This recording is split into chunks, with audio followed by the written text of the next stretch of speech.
And like all of our meetings, we start with the Pledge of Allegiance.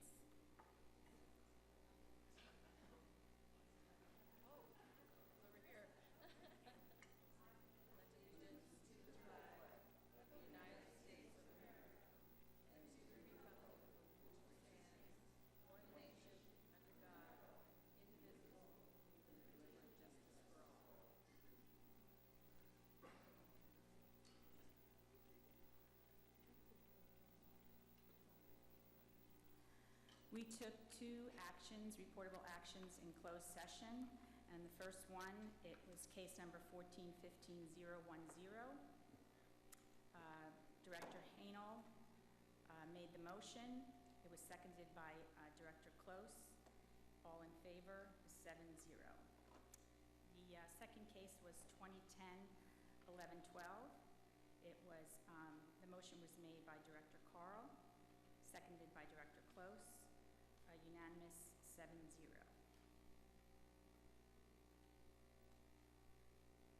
Are there any statements of abstention this evening?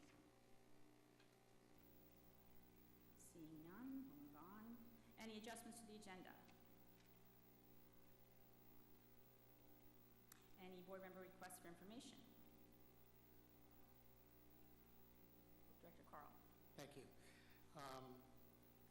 I would like to get at some point this quarter a report on the extent of music instruction in the elementary schools. I'd like to understand what exists now in each of the schools and then what kinds of options might be there for expansion of programs in two levels. One, if there's equity issues where certain programs exist in some schools and not others, how to rectify that situation, and then second, what potential options there would be to expand that across the district. No specific time, but sometime in the next couple of months, fitting it in with everything else you guys do. Thank you. Okay, then we move on to approval of minutes, and Director Close, you have? Yeah, there's an adjustment to the minutes, and in the last item, or one of the last items, it says that the voting to appoint Jen Close as voting representative to Sonoma County Committee on School District Organization was unanimous, but there was one vote against my appointment to that. Okay, so do I need a motion to change the, no. Oh, thank you, okay. I'll make a motion to approve the minutes with the requested amendment. President Jay? Yes. I noticed on the last page of the minutes that there was no mention of the board rejoining in the closed session, nor when did the closed session end. I wasn't in closed session, so I can't speak to it, but perhaps some other board members would know. That's a good point. No, it should indicate that we adjourned into closed session. What time did we adjourn, do you remember? Well, we adjourned into closed session at 8:47, and we were in there for between 15 and 20 minutes.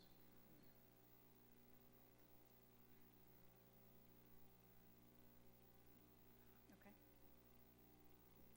Okay, next we move on to Student of the Month awards. So I made a motion to accept the minutes so with the two amendments that are made. You need a second? Need a second? Second. So that's Director Carl and seconded by Director Hanel. Director Carl? Aye. Director Hanel? Aye. Director Close? Aye. Director Gonzalez? Aye. Director Christoph? Aye. Director Pugh? President Jay? Aye. Okay, now we can move on to Student of the Month awards for December 2014. Director Close?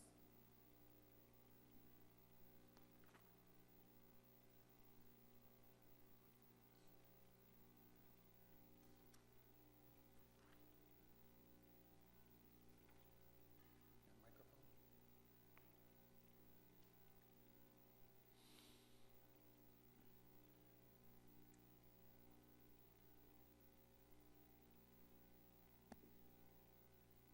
Okay. Hi, good evening. This is fun. We have 3 Students of the Month, and we'll start with our elementary student of the month, Elizabeth Garcia.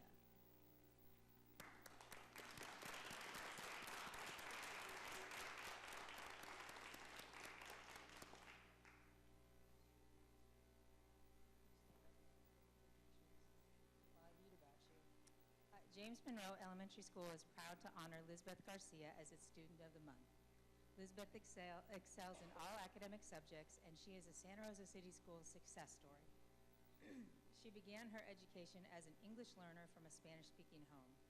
She began attending Monroe Elementary School since kindergarten. From the beginning, teachers noticed that she was attentive, enjoyed practicing newly acquired skills, followed directions, put forth a great effort, and always had a positive attitude toward learning. Her second grade teacher described her as being naturally inquisitive and having strong, logical reasoning skills. These skills have worked in her favor as she's continued to make steady academic progress each year. Elizabeth consistently practiced her developing English skills, and by the third grade, teachers noticed a huge leap in her academic progress. By third grade, she was scoring proficient in English language arts and advanced in math on the California Standards Test.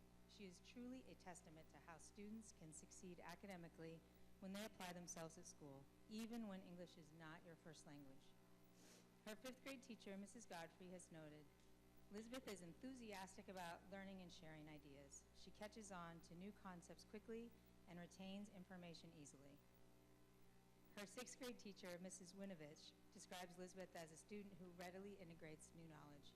She will be a success no matter what career path she chooses down the road. In school, Elizabeth is a typical sixth grade girl. She enjoys spending time talking with her friends at school and being with her family. She is a well-respected student by her peers. She is kind and cooperative in groups. She looks for opportunities to help her classmates and even takes the initiative to support new students with limited or no English. You're that good. Elizabeth's mother, Angelica, is a single mom raising 4 children. For about a year, they've been in temporary housing. For most families, this would be a major stumbling block.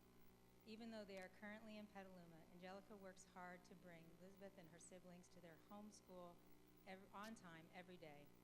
They are an amazing family that wants the best for each other. Elizabeth is interested in working in any field where she will be helping other people in need, especially as a doctor. She has talked to a doctor friend and is excited by all of the things that they do. Although she doesn't know yet which college may interest her, she does plan to go to college to further her education. If you mention Elizabeth to any staff member at Monroe, all will agree that she is a model student. We are proud to have Elizabeth Garcia as our Santa Rosa City Schools Student of the Month from Monroe Elementary School.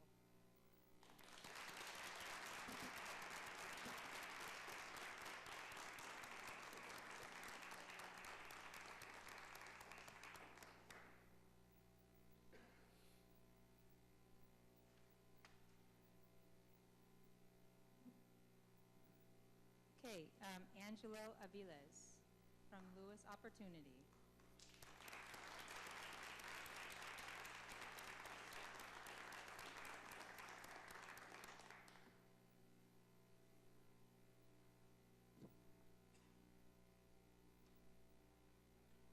Lewis Opportunity School is proud to honor Angelo Aviles as, am I saying that right? All right, as its Student of the Month. Prior to attending Lewis Opportunity School, Angelo was at a crossroads in his life. His focus was on negative influences rather than his education. But last year, in Lewis's small, nurturing, and highly structured environment, Angelo began to thrive. Angelo was inspired by a California youth outreach worker assigned to Lewis. The worker continued to offer positive alternatives and help Angelo disassociate with negative influences. He even inspired Angelo to spend several weeks of his summer donating his time to Lewis Opportunity School to help create a computer lab. Angelo is now becoming a gentleman and a scholar with a nice smile who is well respected by his peers and teachers. He attends church 3 days per week and continues to be inspired by stories of others with similar circumstances. He has earned straight A's 2 semesters in a row and is learning to handle difficult situations more diplomatically. Angelo's parents are very supportive of him. They attend school functions and sometimes make difficult decisions in Angelo's best interest. They encourage him to make good decisions and always tell him, do the right thing, stay out of trouble. It's good advice. Angelo hopes to graduate high school with a sports scholarship to college in either football or rugby. He currently plays rugby for the Santa Rosa City League. After college, he would like to move out of California and have a family. All of Angelo's wonderful attributes make him the obvious choice for this honor. The Board of Education, along with staff members and students of Lewis Opportunity, are proud to recognize Angelo as Santa Rosa City Schools Student of the Month for January 2014.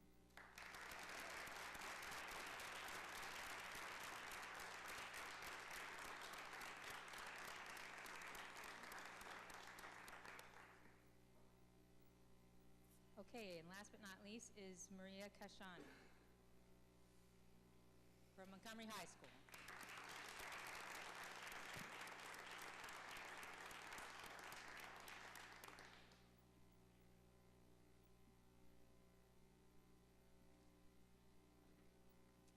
Montgomery High School is proud to honor Maria Kashani as its Student of the Month. Maria is a senior and an International Baccalaureate Diplomas candidate. She is completing all requirements to earn this world-class diploma. She is an exemplary young woman who contributes to her school and to our community in tremendous ways. Most importantly, she is focused on our environment. She is the president, mover, and shaker for Montgomery's Green Team. This club has initiated a model program for recycling, including compost. The club does waste audits to show our campus just how little can go into landfill and how much can be recycled. In addition, Maria instituted an annual area-wide event involving all area schools to raise climate awareness. She is a youth board member for the Center for Climate Protection and will be speaking at the Youth for Environment and Sustainability Conference in Sacramento this spring on air quality and environmental health. Her latest endeavor is working to put solar energy production on the Monty campus. She is organizing meetings with our district officials and solar providers to explore how to take concrete steps towards climate protection right here at school. She is a true IB learner who is globally minded and locally active. In addition to her IB academics and her environmental work, Maria has been on our varsity tennis team throughout high school and carries a 4.78 GPA. How is that even possible? She will be graduating in June and just got accepted to Columbia.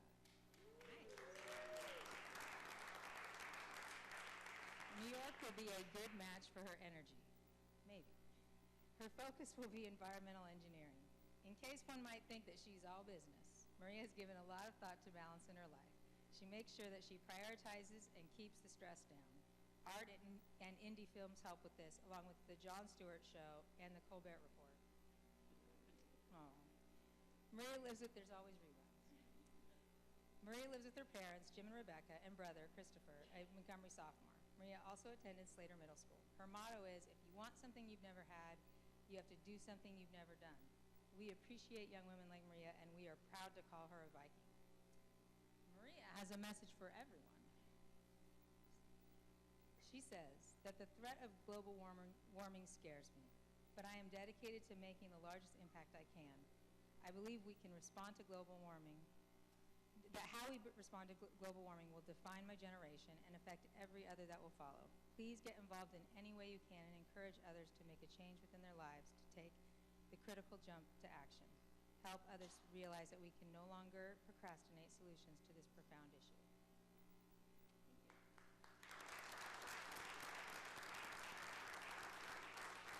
The Board of Education at Montgomery High School is proud to recognize Maria as Santa Rosa City Schools Student of the Month for January 2014.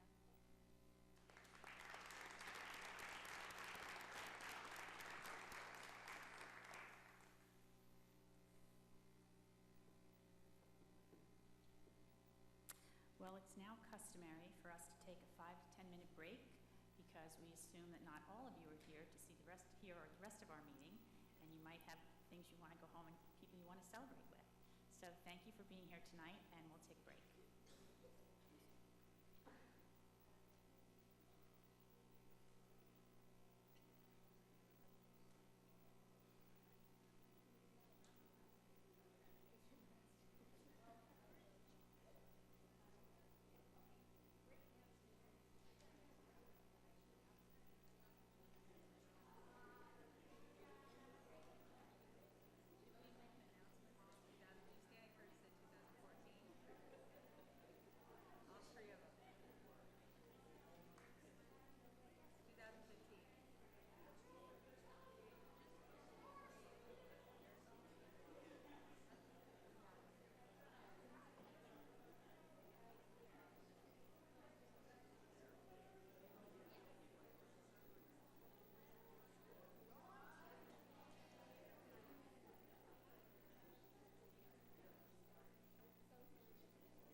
Okay, we'll bring the meeting back, and we're on C8, which is public comments on items not on the agenda. I have one card for this.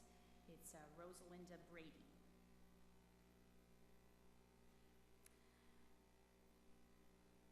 Items in this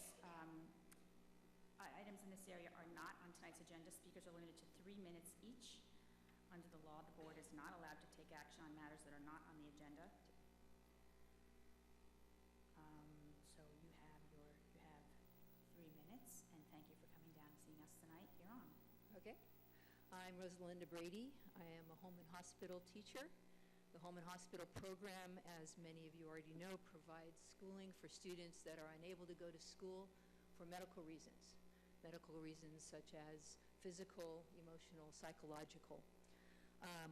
We have a very personal program, 1 hour with a student per school day. We develop a curriculum that fits the individual needs of that student. All teachers receive at different times many kudos and thank yous for their work. One of our teachers received this letter and wanted to share it with the board. Of course, we realize how special our program is. Comprehensive teachers cannot offer such individualized and personalized program. Dear teacher, these past couple of years have been unbelievably difficult for me. One of the bright spots in my day, was that you were coming over each day for school. School for me was never fun. It was a grind. Each day I would wake up and force myself to uninspired lectures, boring writing assignments, and forced to sit around people who could care less about the subject. When you stepped through my door over a year ago, everything changed. You lit a spark in me that I never knew I had. I actually enjoyed reading books, found a passion in writing, and oddly enough, I didn't completely hate math anymore. Without you, I don't know where I would be. I would probably be lost and unsure what to do with my life. This isn't a goodbye, but a huge thank you. You are easily the greatest teacher I have ever had, and no college professor will be able to top what you have given to me. From obviously your favorite student. By the way, I'm not the teacher. We hope that you all see the benefits of our program to the district and continue to support us in helping those vulnerable students as they struggle with their personal problems. Thank you. Thank you.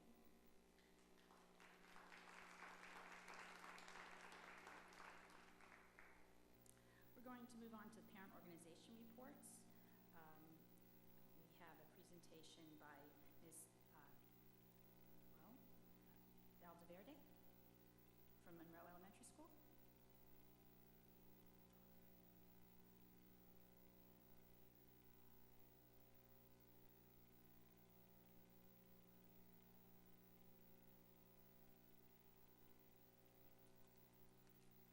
I'm Michelle Smith, the principal of Monroe Elementary School, and Delmy, who was she's our PFO president, is sick, so she can't do it. So our vice president, Elida, came to give the report. She's going to give it in Spanish, and then I will give it after her in English. Well, thank you for being here tonight.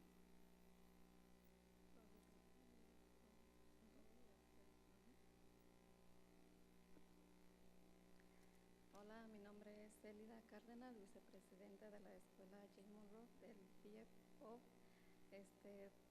Pues primeramente gracias por estar aquí y bueno, tenemos un grupo de personas, de más o menos 20 personas que vienen mensualmente a las juntas para tratar los temas que tenemos pendientes.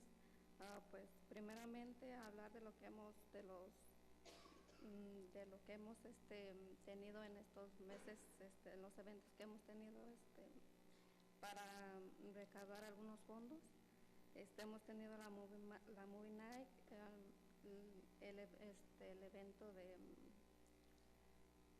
el Cookie Doll, donde para recaudar también fondos. el evento de las bicicletas, que a los niños les gustó mucho. Y de estos eventos hemos recaudado $4,652, es lo que tiene ahorita el grupo. También tenemos organizados otros eventos que sería como tenemos planeado el embellecimiento de la escuela donde todos los papás, alumnos participarían. Tenemos un bingo night, tenemos y también lo que queremos hacer es reparar las sombrillas que están un poco dañadas y para que los niños cuando coman pues del sol pues no les para que no pues no les cale mucho sol cuando ellos estén en la hora de su lunch. Y creo que es todo lo que tenemos hasta este momento. Gracias. Thank you. Okay, in English. So this is Elida. She's the vice president of our PFO. We have about 20 members that attend monthly. The events that we've had this year is we've had some movie nights, we've had cookie dough sale, and we had a bike event that the students loved. From these events, we've raised $4,652. We have some future events planned. We have a school beautification day, we have a bingo night, and we have some of our, and then we plan on using some of our funds to provide, last year PFO purchased a shade structure so the students when they eat lunch aren't sitting in the sun, and over New Year's we had huge wind, blew it, crunched it a little, so we'll use some of our funds to replace some of the pieces and extend it a little bit. And so the other events they plan on having is a family health event and also a family math night. Thank you. Well, thank you for coming down and taking a leadership position in your school. Hopefully you'll move from vice president up to president someday, and we'll get to have you continue your role at the school. We all know that parental involvement is really important, so thank you both for being here tonight. Thank you.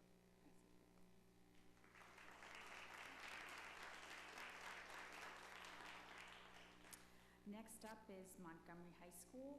The report is presented by Kim Kinahan.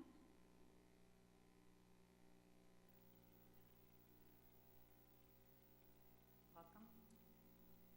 Thank you. My Viking word tonight, we have a big game against Korea tonight. So I'm here representing our entire Viking family. We have currently 3 groups. We're very fortunate. We have our Education Foundation, our Athletic Booster Club, and our Alumni Foundation. And we are gearing up right now for our big fundraising season. We'd love to invite each one of you to our crab feed, which is January 31st, and that supports our Education Foundation. Then next up, the alumni group is hosting a polenta feed March 21st. And finally, we finish out this fundraising event season with our dinner dance, which supports the athletic boosters, and that is Saturday, April 11th. So we'd love to see all of your faces at any or all of the events. We are currently working on finishing up a website, montylink.com, which will house all of our organizations, kind of a one-shop stop. We're very excited about it. We're really trying to encapsulate all of these groups under one umbrella. One place to go, one place to donate, one place to find out about all the events for everybody on campus and our community. A couple highlights that have happened currently at the school.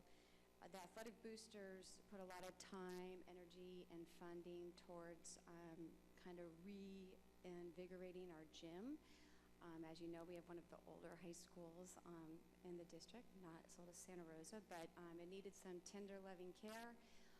We were fortunate enough, Ray Templeton, a parent, and his crew took down every single banner in there. If you've ever been in our gym, that's a lot of work just to do that. Cleaned them, cataloged them, painted, put them back up.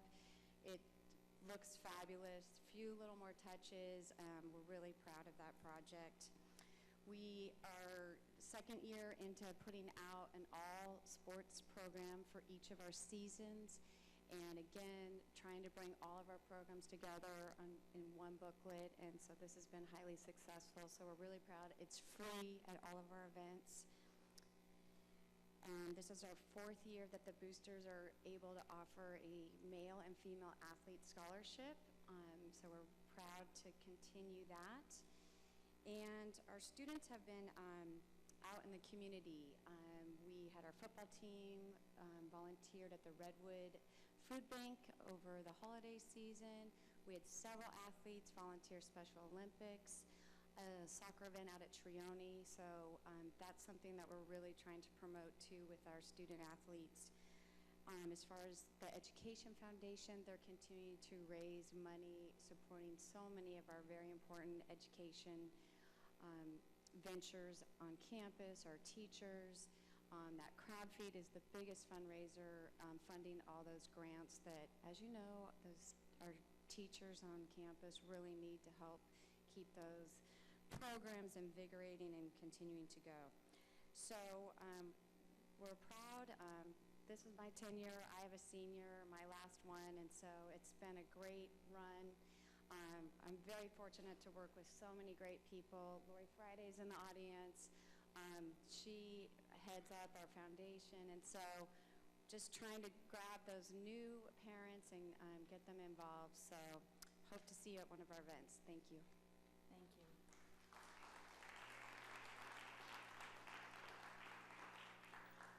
A 10-year run as a parent volunteer is a really long time, and that institutional knowledge that you have will be really missed. And I'm happy to see that you're trying to recruit your replacement. I'd also like to mention that your Montgomery High School hosted for the first time the Special Olympics, and that was a really wonderful day for a lot of kids. And I know that your students were volunteers there that day too, so it was a great event. Thank you. Okay, now we'll move on to Employee Association reports, and let's start with SRTA President Amy Stern.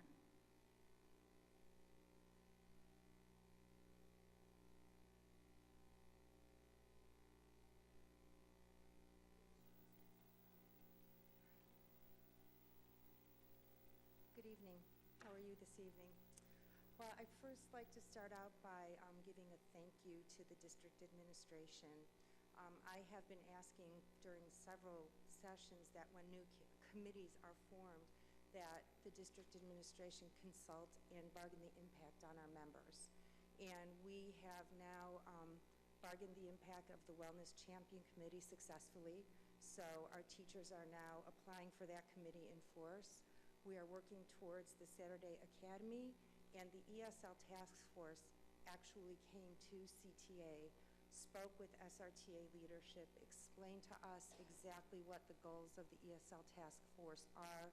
They were absolutely wonderful in indulging us in asking them probably 200 million questions. They stayed for about 2 hours, and we so appreciated the time that they gave to us, and the fact that they are putting off actually forming the committee until the fall, in part due to working with SRTA, and we really look forward to working with the ESL task force and getting that group of people together.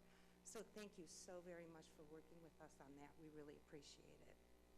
The next thing I'd like to talk to you about is school safety. I had the opportunity to speak with one of the district administration cabinet members last week. We had a very, very productive conversation. We realize the district is in flux, and the district is trying to put programs in place, partially, with the money we got from the transformation grant to help keep our schools safe, especially working with students that have social, emotional difficulties and getting along with others. However, I think it's very important to bring to your attention that it is pervasive throughout the entire district, especially in secondary, that teachers are not feeling safe going to their school sites, and they don't feel that their students are safe. They're very, very concerned about gang activity that's going on at the school site. They're concerned about students who have been identified as felons being brought back into the system. How are we going to address those students? While we acknowledge restorative practices do work for many students, we also acknowledge that it doesn't work for everyone. And where do we draw that line and determine who it is we need to work with and who it is we have to say, I'm sorry, we just can't work with you anymore. Our schools need to be a safe haven for both our students and our teachers. And I think we started the dialogue last week, and I would like to continue that dialogue going forward, moving forward. Finally, I'd like to discuss with you that SRTA is very, very grateful and acknowledges that we know you dug very, very deep last year to give us the 2% increase on the 2013-2014 salary schedule, which is now permanently on the salary schedule. What's unfortunate is that healthcare costs are continuing to rise at more than 2% per year. So on January 28th, when we go to the bargaining table, what we're hoping is that the district administration will be really very prepared to start addressing this particular issue. Thank you very much. Thanks, Amy. Is Tammy Afonso here, CSCA Chapter 75?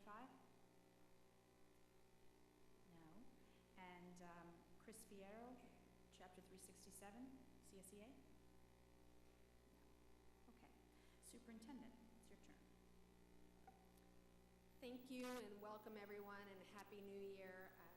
Great sense of renewal, time off. We were all with our loved ones and our families, many of us, for 2 weeks, and a time to reinvest in ourselves and our families and make sure that we are putting our values into service. And I'd like to speak really of a great opportunity I had this week, and it was at Maria Carrillo, actually. I had the opportunity to finally attend an annual event, and I believe this happens in many of our high schools, probably in many schools, but I happened to experience it at Maria Carrillo. There's a speech session around Martin Luther King and the Day of Service, and the students for an hour, many students, participated for their English classes throughout yesterday and today, and I was really rejuvenated and humbled by their beauty, their brilliance, strength, and courage of students and staff to really address the most fundamental issues that are in our schools. One of the things that they spoke about was one of Dr. King's speeches at Stanford in 1967, where he spoke about the other America, and students made the parallel about the other Santa Rosa and how there was an east-west divide. And it was haunting that from our students, they would recognize this issue in today's world, and that his speech would have so much meaning and his work would have so much meaning from the 60s as it does today. That was followed up by another exciting opportunity where I got to spend lunch with staff at Piner today as part of a series where Cabinet goes to sites just to meet, greet, have lunch, have conversation with all staff. I was again invigorated by the enthusiasm and innovation by the staff at Piner.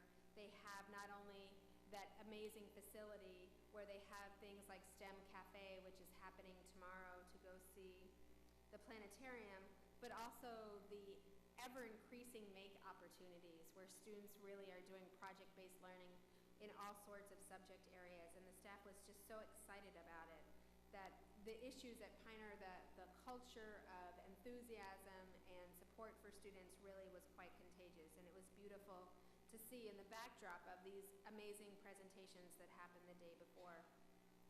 Finally, this weekend, I got to spend time at Montgomery High School in the gym we just heard about that was so carefully and lovingly cleaned and kind of polished up, where our Boys and Girls Club of Greater Santa Rosa hosts.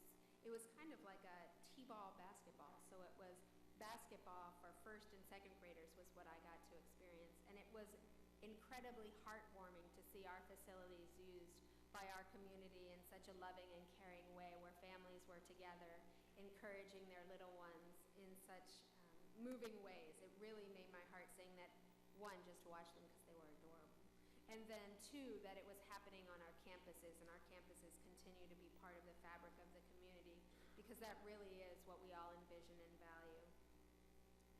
Finally, I'd like to just end by saying we have an incredible staff. In every layer of our organization, there are amazing people. And through that, we're quite a large organization, nearly 2,000 people. The circle of life affects us ongoing all the time. And we have lost, over the holiday, we lost some members of our family, some family members, extended family members. And it's just a remembrance that they really are remarkable people, that their loss will be felt. Their ripple and the way they touch students and staff will always be remembered. And we just want to take a moment to really, and it's ongoing all the time, but really it's just when you come back to this news, it really is a reminder that every day matters, that each one of us matters, and the contributions that we make a difference. So thank you.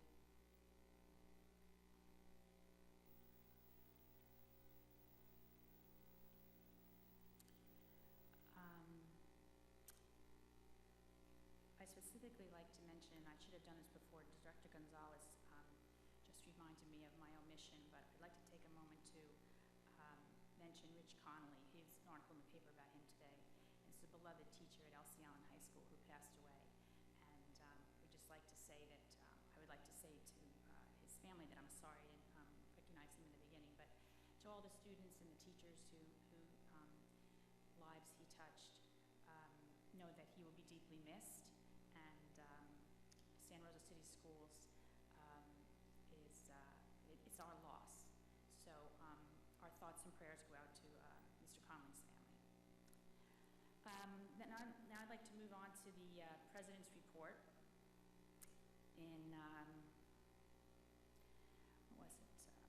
Let's start with the CSBA conference from December 13th to the 16th. I thought it was a really good conference. It was in San Francisco this year, and what impressed me the most was the keynote speakers. I mean, it's just one after the next. They were really, really good. The one that impressed me the most was a woman named Amanda Ripley, and she wrote a book called The Smartest Kids in the World, and it's about 3 foreign exchange students from the United States one goes to Finland, one goes to Poland, and one goes to South Korea, and their experiences there and how different they are from public school in the United States. Not necessarily any better, but different. But their students, those countries have raised their academic performance significantly over the past 10 to 20 years. So it's a good example of perhaps who we should be looking at for advice and who we should try to emulate. But a few simple things that she brought forward that I thought we could do in a heartbeat is we're constantly asking parents for help and to volunteer and come to our schools. Well, these 3 countries that I just mentioned, they don't do any of that. But what they do is they try to help, they try to educate their teachers in very simple ways. When our parents get a robocall at home, it's like, oh, what happened? Well, these parents get robocalls all the time, teaching them parenting skills. So it might be, like First 5 here in the United States just started the Talk, Read, Sing program. They do things like that. They ask parents to read to their children at night, to play music, to talk around the dinner table. And I thought that was something very simple and positive that we could do here. The other thing that I'd like to mention is Salman Khan of Khan Academy, the creator of Khan Academy, one of the first nonprofit startup companies. He's become like a regular at CSBA now, which I was find very impressive that we're affiliated with him. And he's just so dedicated to public education. And I'm sure that some of the students here have gotten onto his website and taken classes from him. So he wrapped up the program on Tuesday morning. It was really, really excellent. And finally, I'd just like to say that Comstock won a Golden Bell Award, and we're at the luncheon for their Makers class, Make Camp. So that was a proud moment for our school district, and congratulations to Comstock. And then I just like, the other last thing is, I too attended the program at Maria Kerr High School today. It was extremely moving. The students are composed, they're wonderfully articulate and passionate about the world we all share. And they left me with a feeling of hope, which is something that is a little bit elusive as of late. So, really, really well done program. So that's the end of my report. We will move on to board committee reports. I owe you all a committee report on the TADCOM, and it's my fault. I left all that material at home, so that'll wait till the next meeting. Then, because we had Student of the Month awards, there's no board member reports tonight, but Director Pugh, do you want to give your CSBA and SBA report? No report tonight. So then we'll move on to our consent items. And since I need a motion. I'll move items 2 through 9. Is there a second? Second. That's Mr. Carl, and seconded by Director Hanel. Roll call vote, please. Director Carl? Aye. Director Hanel? Aye. Director Close? Aye. Director Gonzalez? Aye. Director Christoph? Aye. Director Pugh? Aye.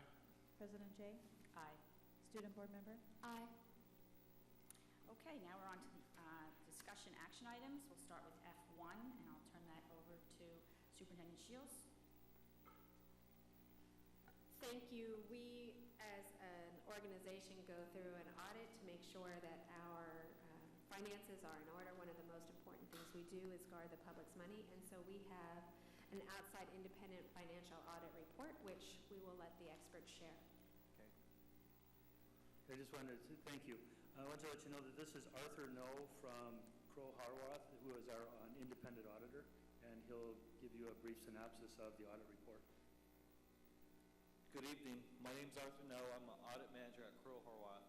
I've served as the manager for this audit as well. So in front of you, you should have 2 items.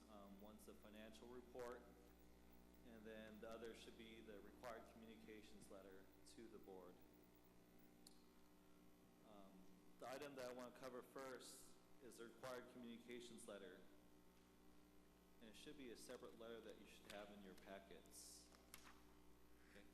Looks like everybody has it. I won't go through it word for word, but I'll read to you, or I'll summarize to you what we're communicating to you in this letter.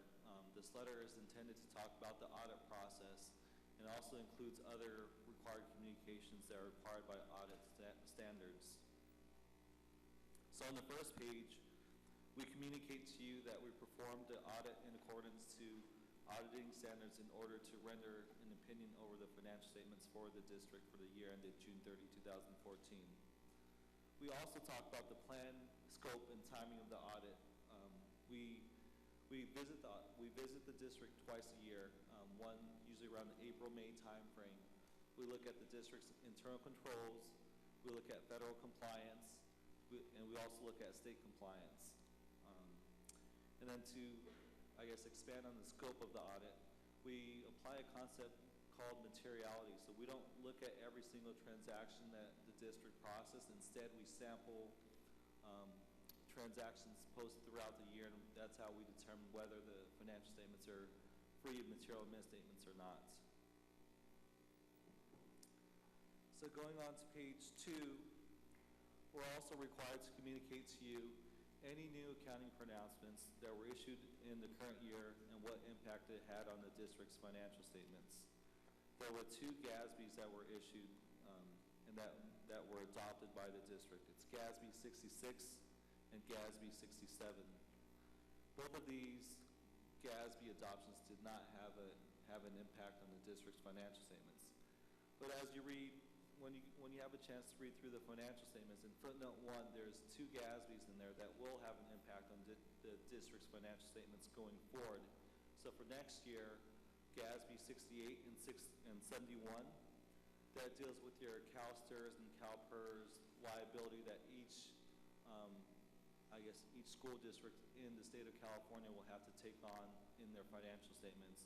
So on CalSTRS' website, I was told that they have the audit report now available, so you could actually go out to the website and determine what the district's proportionate share is for CalSTRS For CalPERS, we don't audit CalPERS, so I'm not really sure about when they're releasing that information, but I know that for CalSTARS it is available.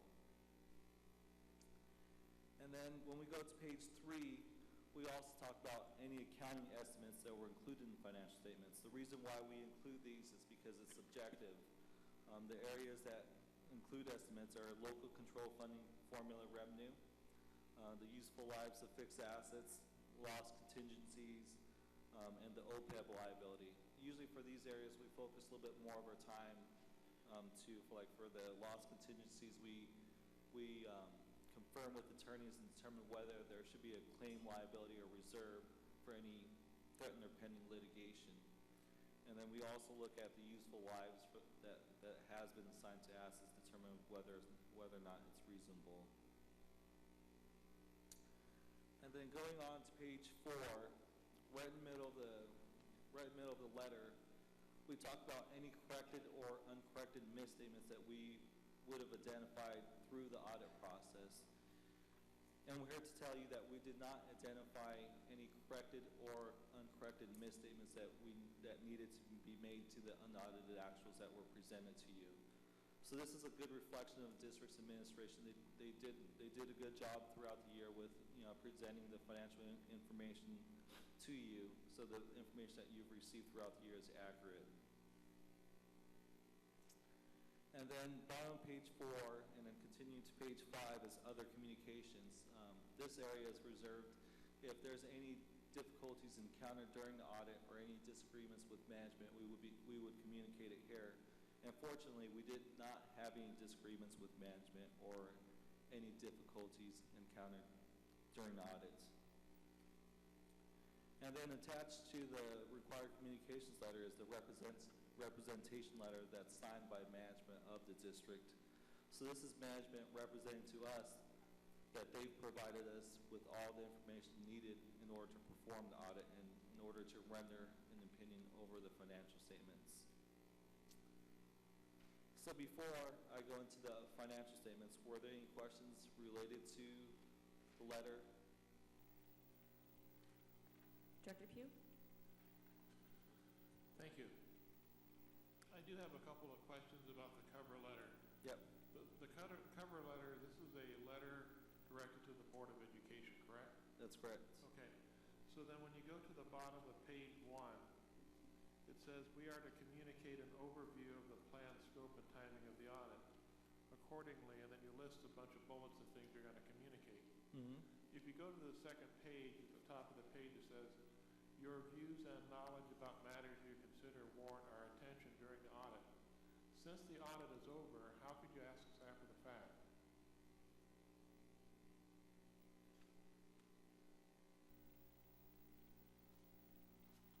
Because the way I read it is, you want to know our views about matters we consider important for special attention, but did you consult with the board prior to the audit starting? No, but I mean, the communication's there. If there were any, I guess, items that you need to bring to our attention, it's always there. Like, we make ourselves available to all the boards of all the districts that we audit. Did you send a letter to the board notifying them you're starting the audit and that you'd be willing to take information or comment from the board? That engagement letter is maintained with the district office, but we didn't send, I guess, an engagement letter to the board. Yeah, I'm just saying that the way it's worded gives the opinion that our views were sought out or our views wanted to be considered. And I think it's important for the record to show that at least for this board member, I don't recall receiving any kind of contact or the knowledge that you actually were doing an audit. So I think it's important to at least correct the record in some respect in that regard. Again, I didn't know, and I don't know how that works on your end of the deal, but our views as board members on areas you might want to take a look at in the audit process didn't happen. The other question I have is on page 3. And that's where you have the table. Okay. And then the wording is very condensed, and so I may be misunderstanding this. but under there it says basis for our conclusions. You see that? It says we tested the propriety of information underlying management's estimates, but it doesn't say anything more, like it was good, it was bad, or what? And that's part of our opinion over the financial statement. So if there were any adverse, I guess, issues related to these areas, it would be included in our opinion over the financial statements. Okay. So this is just kind of like saying what we did to address these different areas of the estimates. Okay. So those are the different tests that you made. That's correct. Number 4, page 4, excuse me. It says under other communications, it says information, this is in that box down at the bottom. Uh-huh. It says information may be prepared by management that accompanies the final financial statements. Now, is it typical in your experience that districts provide that or not? Because it says may. Typically, no. But then again, it's included in there just in case the district does decide to use the financial information. We need to read over it, make sure it's consistent with the audit that we performed. Just make sure the numbers are consistent. Okay, so thank you very much. So hopefully in the future, when we have another audit, the auditor may want to contact the board, because that's what they said they were going to do, and it didn't happen. So I just think it's really important for the public to know that that part of the process did not take place. And if that could be written into the minutes of our meeting, that would suffice in my concern. Thank you. So do you have that, Lori? Thank you. And Okay. are there any other questions or comments? Okay. Well, thank you very much. You still have more? There's still another part that I need to cover. I'm sorry. Sorry. Okay. Still has more report. So going on to talking the about the financial statements now. So including your board package should be the financial statements. So if you flip right after the table of contents is the independent auditor's reports. So right at the bottom of that page is our opinion that we issued over the financial statements. And if you read, it states that the financial statements referred to above presents fairly in all material respects the respective financial position of the government activities, each major fund, and the aggregate remaining fund information of Santa Rosa City Schools as of June 30, 2014. So this is considered an unmodified opinion, which is the opinion that you would want if you were to undergo an audit. This is saying that the financial statements are free of material misstatements. The next page that I want to cover with you is page 69 of the audit reports.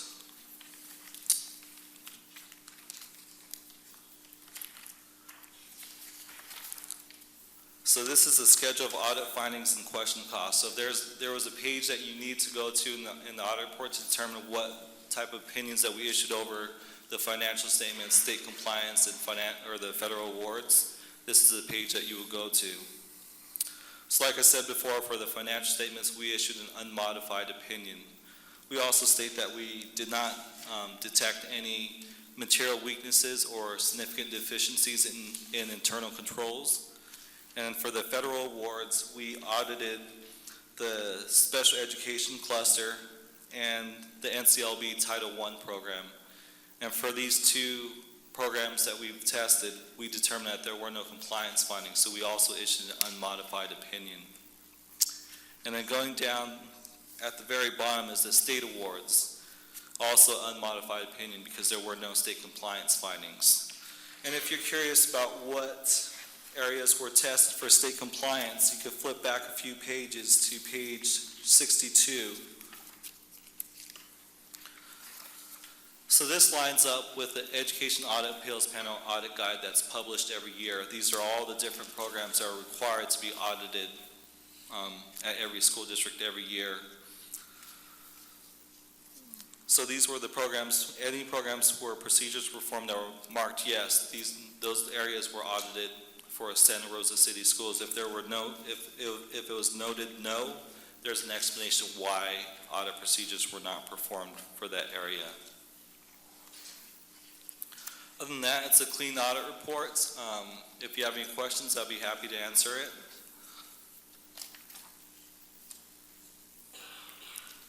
No questions.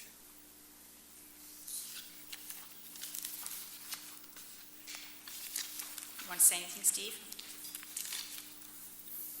No, thank you. Okay. Thank you very much.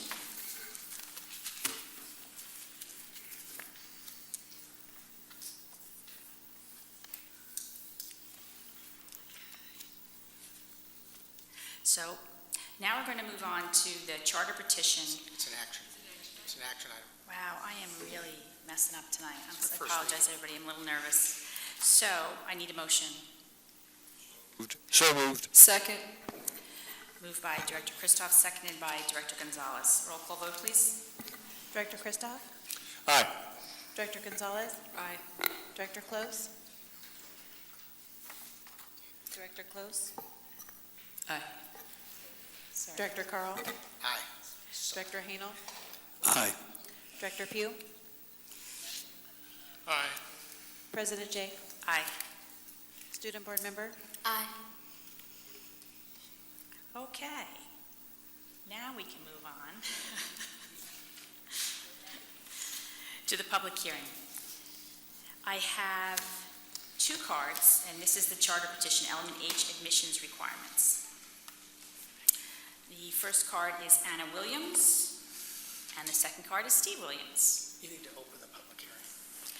Thank you. Public hearing is open. Thank you.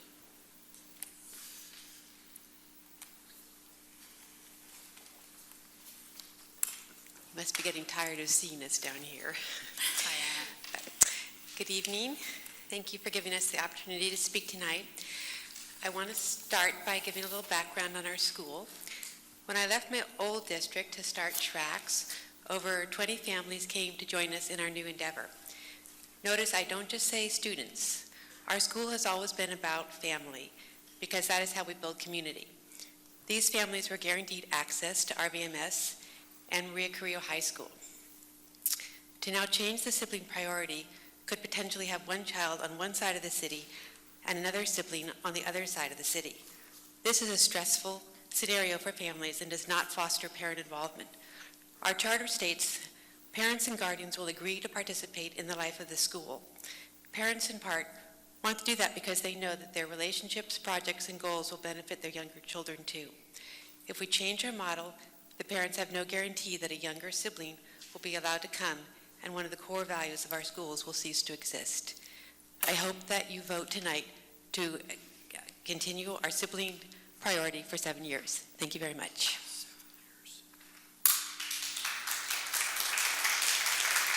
Thank you, Anna. Next up is Steve Williams.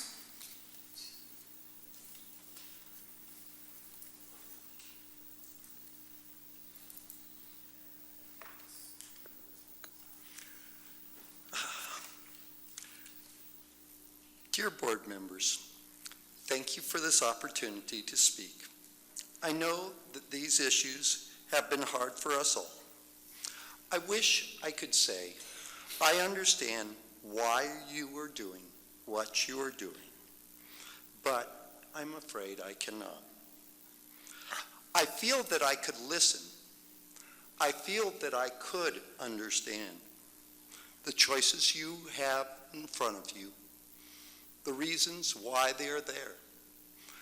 I did attend the meetings. I did give my voice time after time. I felt I was being listened to, but I never got to hear the reasons why my arguments were not being given to you. I never got to find out what it is that were the constraints that you are being held to, such that you only have the choices in front of you and not others. Not ones that were presented at meetings, not ones that came from parents, from staff. Why is it that only certain people get to know those reasons? What is it about those reasons that you feel cannot be shared, cannot be brought to our attention, and that we must be kept in the dark from? and only be told it's for the best. It is with a sad heart that I feel that you only have a few choices in front of you today, and that you will make an action that will not benefit our school in the way I had hoped it would benefit. Thank you very much. Thank you, Steve. So not having any other cards, I assume there are no other speakers at your public hearing, so we're going to close the public hearing. And now I bring it back to the board for item F3, which is revisions for admissions requirements for all dependent charters. And I'll turn it over to Superintendent Shields. Thank you. I will cede the floor to Dr. Guzman, who has been working on this issue with legal counsel for quite a while, exploring the options, taking in the feedback from multiple stakeholders, and presenting us with these options today. Thank you so much, Superintendent Shields. So before you in your packet, you have element H for our 4 dependent charters, and you also have a memo from John Ye here, our legal counsel, and Stephanie Farland, our charter consultant who you met at our last board meeting. I've asked John to take us through element H and to sort of go through the new revisions and also the language, and then also talk to us about the voting process and how we will move through that with the help of Lori over there, as there is the element H as a whole, and also there are 2 sub-actions within element H for you to vote on tonight, and obviously give you an opportunity to ask questions. Okay, I'm going to turn it over to John Ye. Good evening, members of the board. John Ye from Burke, Williams, and Sorensen. I will briefly walk through how staff has structured element H that you have before you to really try to make the decision that you have, the very challenging decision, manageable from a procedural point of view. Element H, as you know, refers to the section in the Charter Schools Act that allows school boards to craft admissions preferences for charter schools. And the objective behind this really began with the June 2013 motion, which added a preference for students eligible for the free and reduced lunch program to the admissions preferences at SRCS. And the objective in crafting this was twofold. One was to carry forward the structure and preferences from that June 2013 motion. And the second objective was to expand and clarify the lottery procedure so that the steps would be easier for each of the charter schools and for the district to implement when they did conduct their lottery. So we have, as Dr. Guzman says, we have broken this down into 3 separate action items. And we'll call the first one just the main action item. And that is to approve the proposed element H that you have before you as a whole. And that's with 2 caveats that we're breaking 2 separate parts, 2 separate subparts of element H into separate sub-action items as well. I'm going to explain the rationale behind how we set it up that way. And the first has to do with the sibling preference. And the sibling preference was contained in the June 2013 motion and is part of that motion that's being carried forward in the current element H.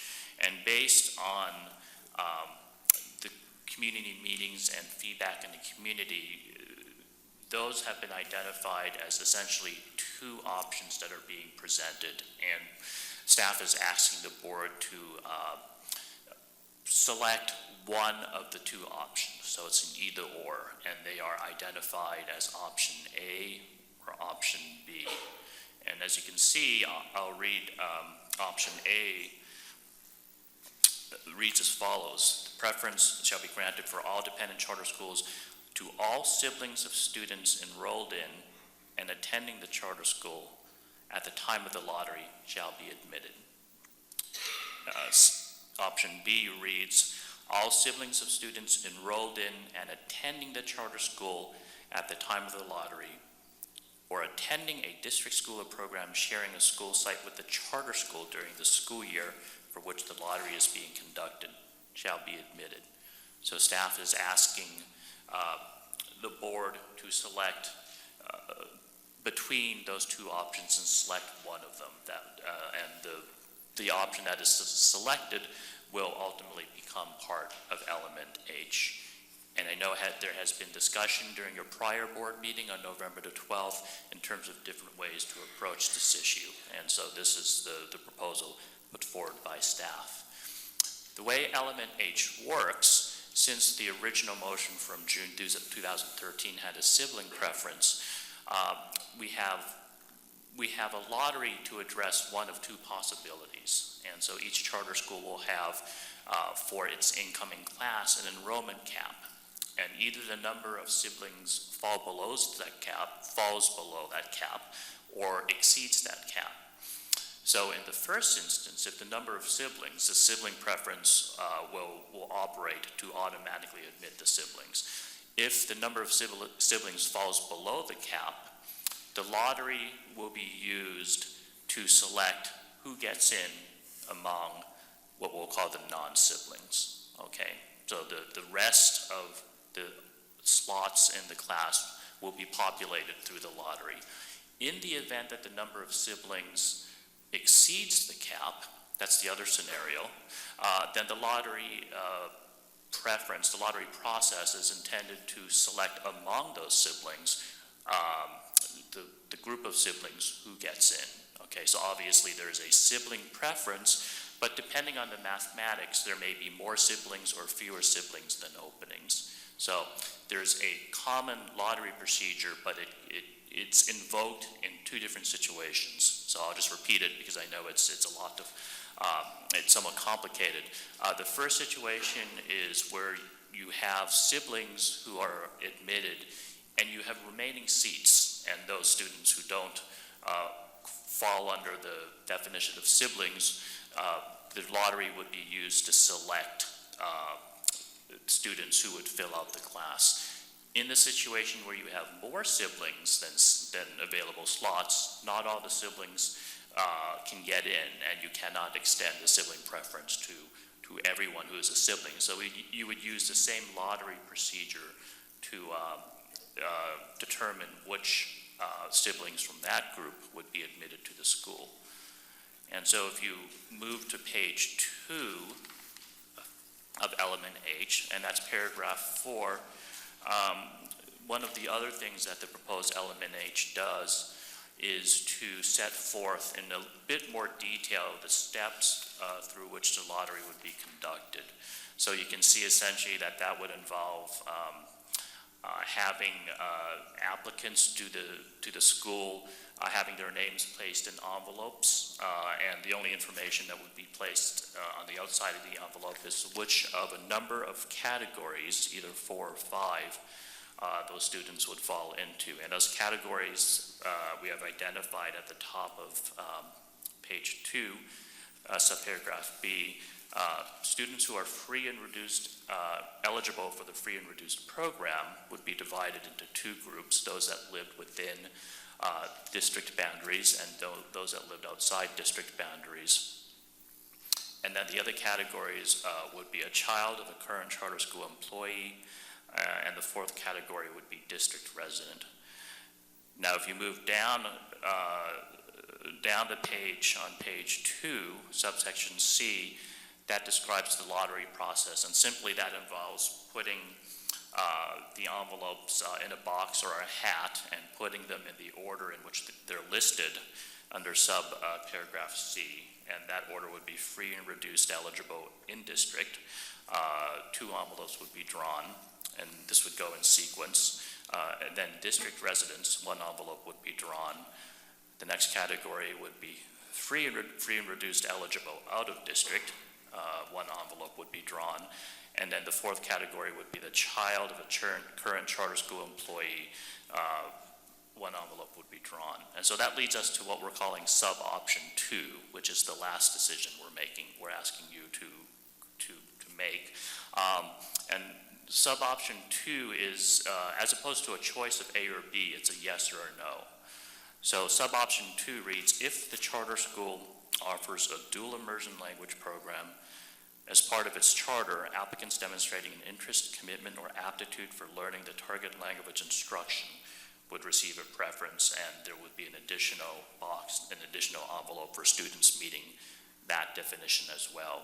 So sub-option 2, the staff is asking the board, yes or no, whether to add that as a preference. If the action is yes, then Roman numeral 5 would become part of element H. If your decision is no, then Roman numeral 5 would not become part of element H, and the preferences would be limited to the 4 that are listed above that. So ultimately, staff believes that the element H is set up to make the lottery procedure not only manageable, but clear, so that when it's performed, or every school is performed in the same manner, ultimately with an eye towards making the district's dependent charter schools available on a uniform basis to all students within the demographic profile and the very varied demographic profile of the communities and the families that you serve. The charter school statute does make it a directive that charter schools do serve a demographic that matches that of the district in which the charter schools operate. We also do, under the new local control funding formula, as you know, one of the categories that falls under the unduplicated student count are students who are eligible for free and reduced lunch.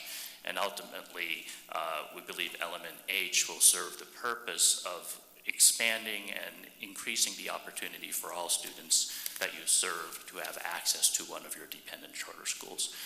So we will turn it over for board questions at this point. Thank you. Thanks.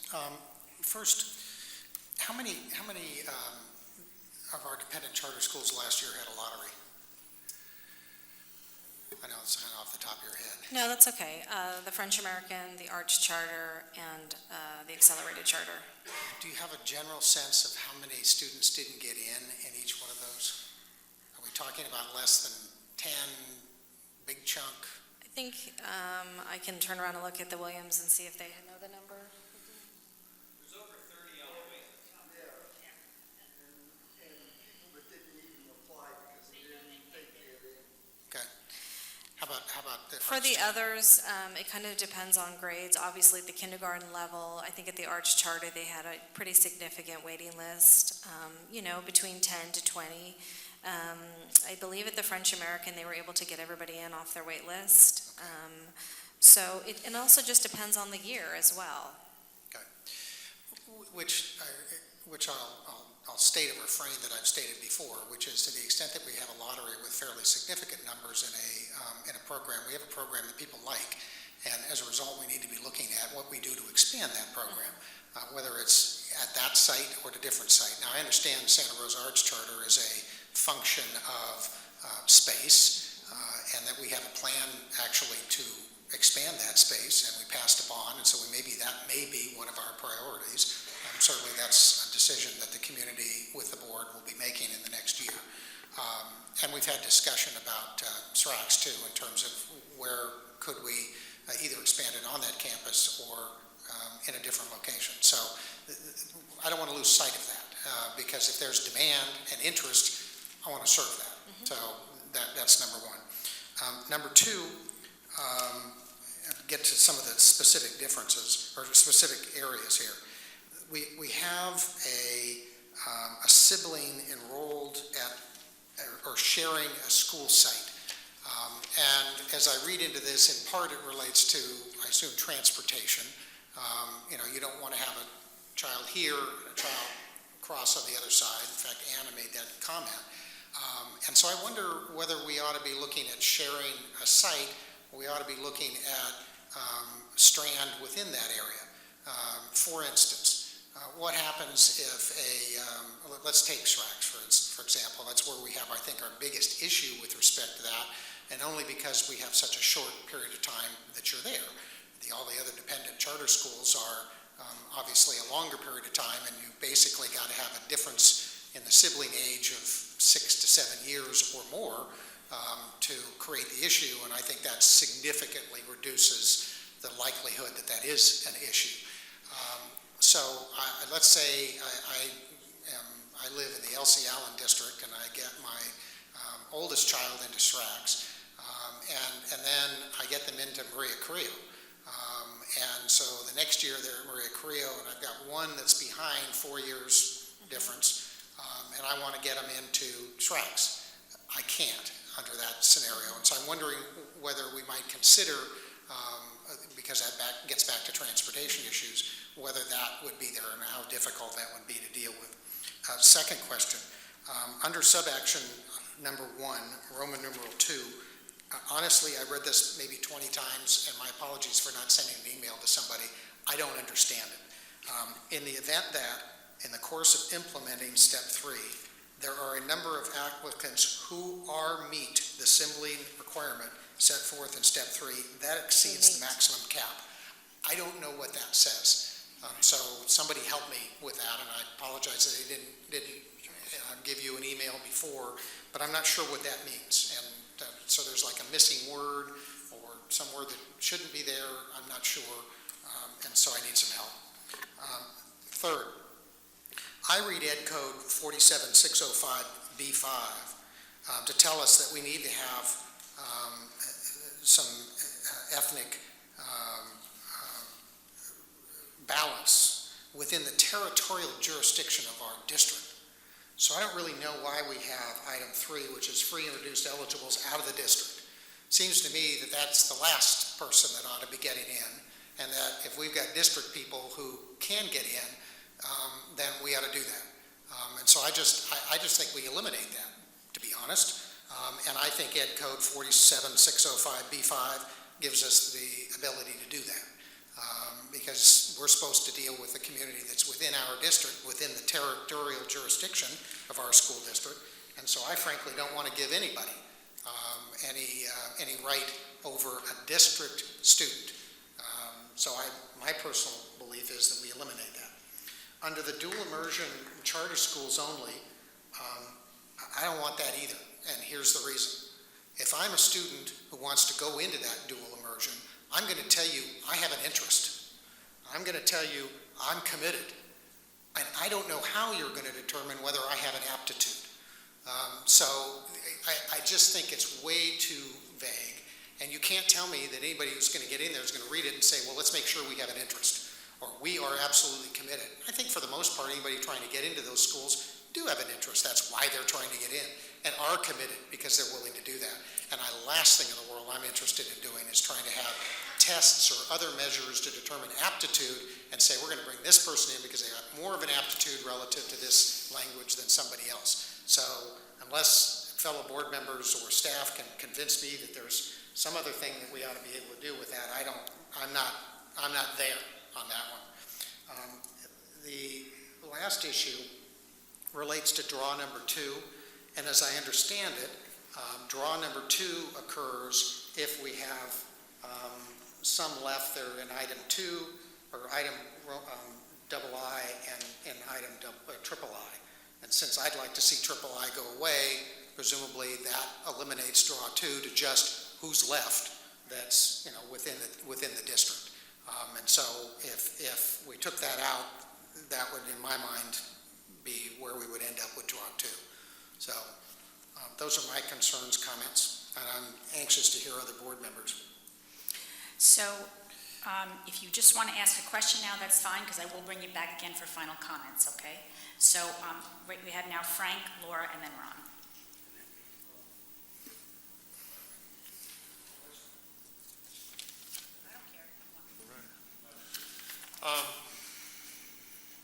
I have to say that I agree with the position of Mr. Carl. When I take a look at the sub-action number 1, I think it's too narrow in time. While I appreciate we're trying to create a uniform policy that would impact all our charter schools equally, all the charter schools are somewhat different from each other, and considering the time of the fact that you have a narrow aspect to one and many-year aspect to another, it worries me that that is a little too narrow, and I don't think I can support that. I also agree that number 3, Roman numeral 3 on circle page 2, free and reduced eligible out of district. I have a concern not only about the fact that it's serving out of district over in-district students, but I also have a concern of how do you validate that? Because you're asking people to identify themselves as free and reduced lunch, and yet we have no access to any records or anything outside of our own district. Could they be outside our district? So that concerns me as well. And Roman numeral 5, I have the same issue identified that Mr. Carl spoke about. How you're going to demonstrate that in an equitable way. It seems to be subjective to me, and I would like to get away from the subjectivity of that. So those are my comments. Thank you. Frank, can I just ask you to repeat your first comment? I missed what you... Sub-action item number 1, we can only select A and B, and I think that each one is a little too narrow when it comes to the one accelerated charter school. Easily a student could be outside that window of opportunity if their sibling was graduated out and they were a year behind. Thank you. Laura. They've pretty much said the same thing. I have issues with Roman numeral 3 on circle page 2 and Roman numeral 5 for the same reasons. Ron? Yeah, I agree with Bill and Frank and Laura on the out-of-district free and reduced lunch. I just don't think that's where I want to go. Also, my question had to do with the aspect that deals with the Cesar Chavez Academy, and again, I was wondering how they were going to interview the preschool kids, line them up and ask them, have you got an inclination for a foreign language? I'd like to see the questions that were developed to do that. But anyway, so I don't support that as well. Now, just in the spirit of what we're doing, we have talked about this before, and I know we're out of compliance legally, but also I think I feel a moral obligation to move forward to try and bring as many people of diversity and from different parts of our school system into our charter schools. And the one thing I worry about, it's, sometimes when we do that, we have to I think give additional support. We're talking about interventions now in a lot of different areas in our school district. And I want to make sure that, once you get through the lottery, if you do get through this lottery, that we have something in place to really assist these people. I know at this time we don't have the money, or we haven't developed a plan to bus people, for example, or provide transportation. I know we have some ways to assist parents that aren't able to help in the charter schools. I've heard this comment before, parents have to help, but it's not always possible. So I see this as a step in the right direction, of course, going this route. But I think there's a lot more to it than to make sure that these children that come into our charters are very successful. So anyway, I would like to have that dialogue after we've settled element H, because I think it's, to give them the support and to make sure these kids thrive and we can grow this program for all kids is really important. Thank you. Larry? Thank you. Thank you. I agree with my colleagues on the board about out of district.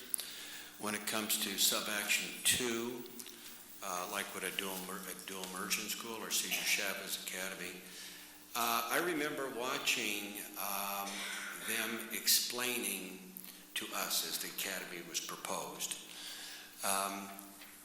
We were told very much in detail what are the skills you need, who fits into that dual immersion. And we don't need to vote yes on this, because a no will suffice that. If the child who wants to get into dual immersion, they're going to be talked to at length by the staff and explain what it is. And in fact, they told us when they made the presentation, there was a child there that after about several months, it just didn't work. The parent was making the presentation. It worked in one, didn't work in the other, and then they took that child out. So I think these are parents who can understand if there is some sort of problem that would manifest itself in getting in the way. So I would vote no also on sub-action number 2. Now, Anna Williams made a statement about she would like to have a 7-year sibling priority continue. So what is the sibling gap here in this? What would, you have a sibling now, how many years? So if you have a child at Schrack's, let's say, who is in 5th or 6th grade, and they sit on the Rincon Valley Middle School, so that would be a 7th or 8th grader, so about 4 years. However, if you're looking at Cesar Chavez, which sits on the Comstock campus, it's currently just a K-1 school, and the siblings would be in 7th and 8th. But it will be a K-8. 8.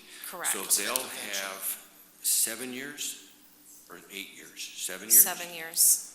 And I think, I don't see why we can't do that, because I was moved by the one letter of the parent who has bought into the school. They get the older brother, the older sister goes there, they're all excited about it, and it's passed down as to, oh, this is what we do, and this is da-da-da, and all those conversations that take place. And then, because they're more years than say the Cesar Chavez Academy or the French American Charter School, they don't get in. And we're not talking about a lot of kids here. We're talking maybe 1 or 2 kids. So I would vote for that. I would make a separate amendment to extend that to the same length of the charter schools in the rest of the district, which would be K-8. Jen, do you have a question? I have comments, but so I don't know if we're doing 2 rounds or one. So. Well, you can make your comment, and then I'll ask others if they want comments, because that's what I said before. Okay. Right. That'd be fine. Go ahead, Jen. I can wait until we come back around if they want to comment as to what's been said. Do you want to? Okay. It's fine. I'd like to clarify before we ask the lawyer, so I'm clear what I'm hearing. Well, and I'd like to make a clarification about the dual immersion so that we understand what that was to entail. When it's always been presented, whether it was the French American or Cesar Chavez Language Academy, dual immersion research states that the best, most successful version has native speakers of both languages. Without a consideration like this, it does not give you preference for, like we heard from French American charters, francophones. You don't have native speakers getting in, and Cesar Chavez, if it was leaning one way or the other. The recipe for the students in the school makes a difference, a marked difference in the research about the success of all the students, and that is what that language was to entail.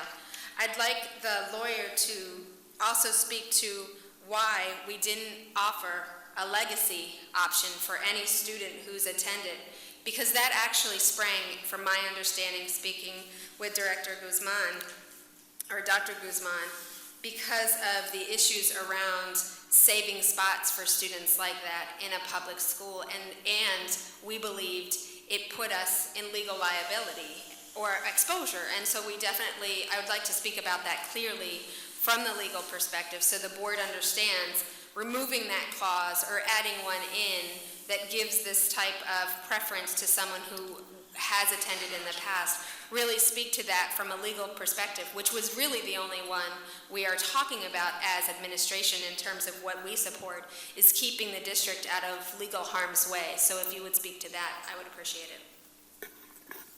Certainly. Obviously, there's a lot of balancing here, and the law gives the district leeway to craft and weigh different preferences. So really behind the sibling preferences, there are kind of 2 competing notions. And one is that of what Superintendent Shields refers to, the legacy, in terms of promoting a legacy system that facilitates families sending children and their siblings to school.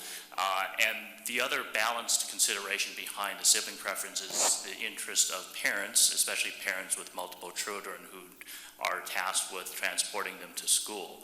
And so in balancing all those factors, one thing that staff did was to balance ultimately what was more inclusive as opposed to what was more exclusive. And the current version of Element H really is a reflection of that balance, where we have the preference extended to siblings of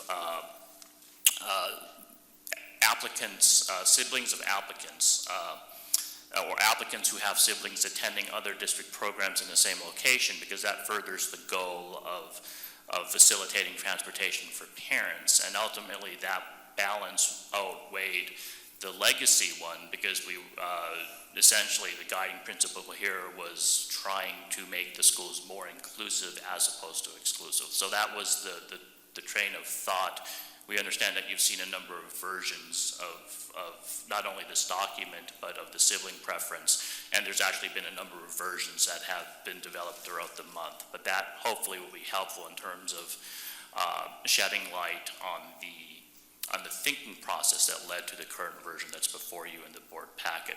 Two quick notes: that the questions and comments were rapid and somewhat blended, so I do want to kind of hit the major points and the questions that were more technical in nature. When you're implementing a preference in a dual immersion program, as Superintendent Shields indicates, it's an intrinsic nature of the program that you have native speakers. And one difficult area of the law is how to craft a preference that really promotes that. And when we look at this, some requirements such as testing requirements or testing for language proficiency run more at a legal risk as well. So the way this was structured was not to require, for example, an aptitude test, but really to require some sort of commitment from the family. That on balance, we believed, helped highlight to the family the nature of the program, and hopefully helps parents make informed decisions as to the nature of the program if they're considering enrollment in one of the two dual immersion charters. The last question I would like to answer was Director Carl's question. Roman numeral 2, in the event that in the course of implementing step 3, there are a number of applicants who meet the sibling requirement set forth in step 3 that exceeds the maximum cap, the charter school shall apply the lottery procedure set forth below, starting with step 4A, to the group of siblings only to determine admission to the charter school. So that, the simple notion behind that is that the charter school will have a number of openings and siblings get in first, and either there will be more siblings than openings or fewer siblings than openings. So if there are more siblings than openings, we go to step 4 and implement the lottery to select who gets in among that group. I think he wants you to correct the grammar in Yeah, that the one word and R. remove the word Yeah. R. Yes, there's a typo. You read it very well, but You but omitted it. you didn't read the word that's there that I think probably needs to go away. So Definitely. yes, if the word ARE goes away, I think we're fine. Okay. Jen? And then Bill? Yeah, thanks. So I have a question about, with respect to the subpart Roman numeral V5, about the showing the special aptitude. So I understand, I'm kind of with the President or Director Carl in that this seems like sort of a nightmare to procedurally.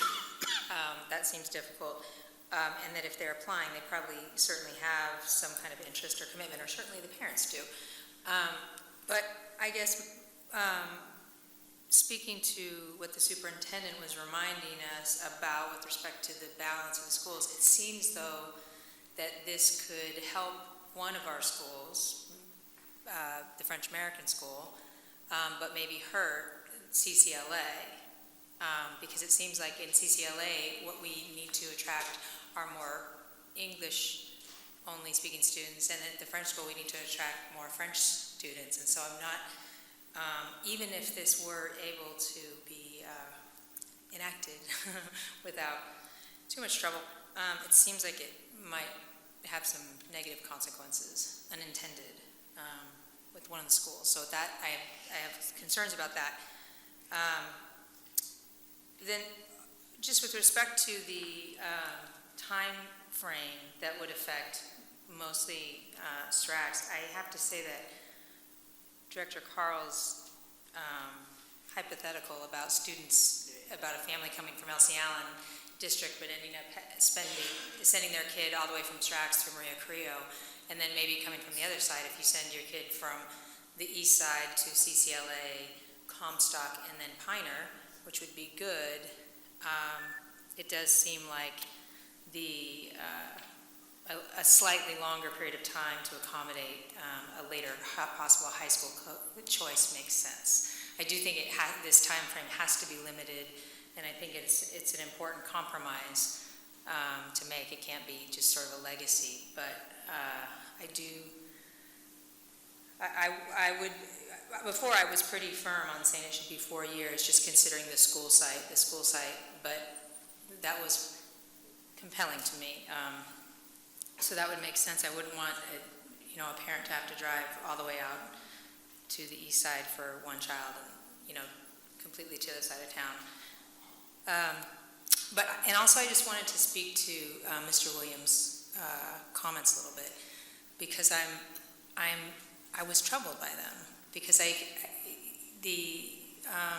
feel like we've played this out in public totally and completely, and there isn't any hidden agenda or any hidden thinking, and so I'm concerned that you think that there is, or that you're not seeing something, and I'm confused about that. But one thing I do just sort of want to remind us all, including myself, is that in the legal world we go to mediations all the time, and lots of mediators, they use the same line that says in a good mediation everybody leaves mad.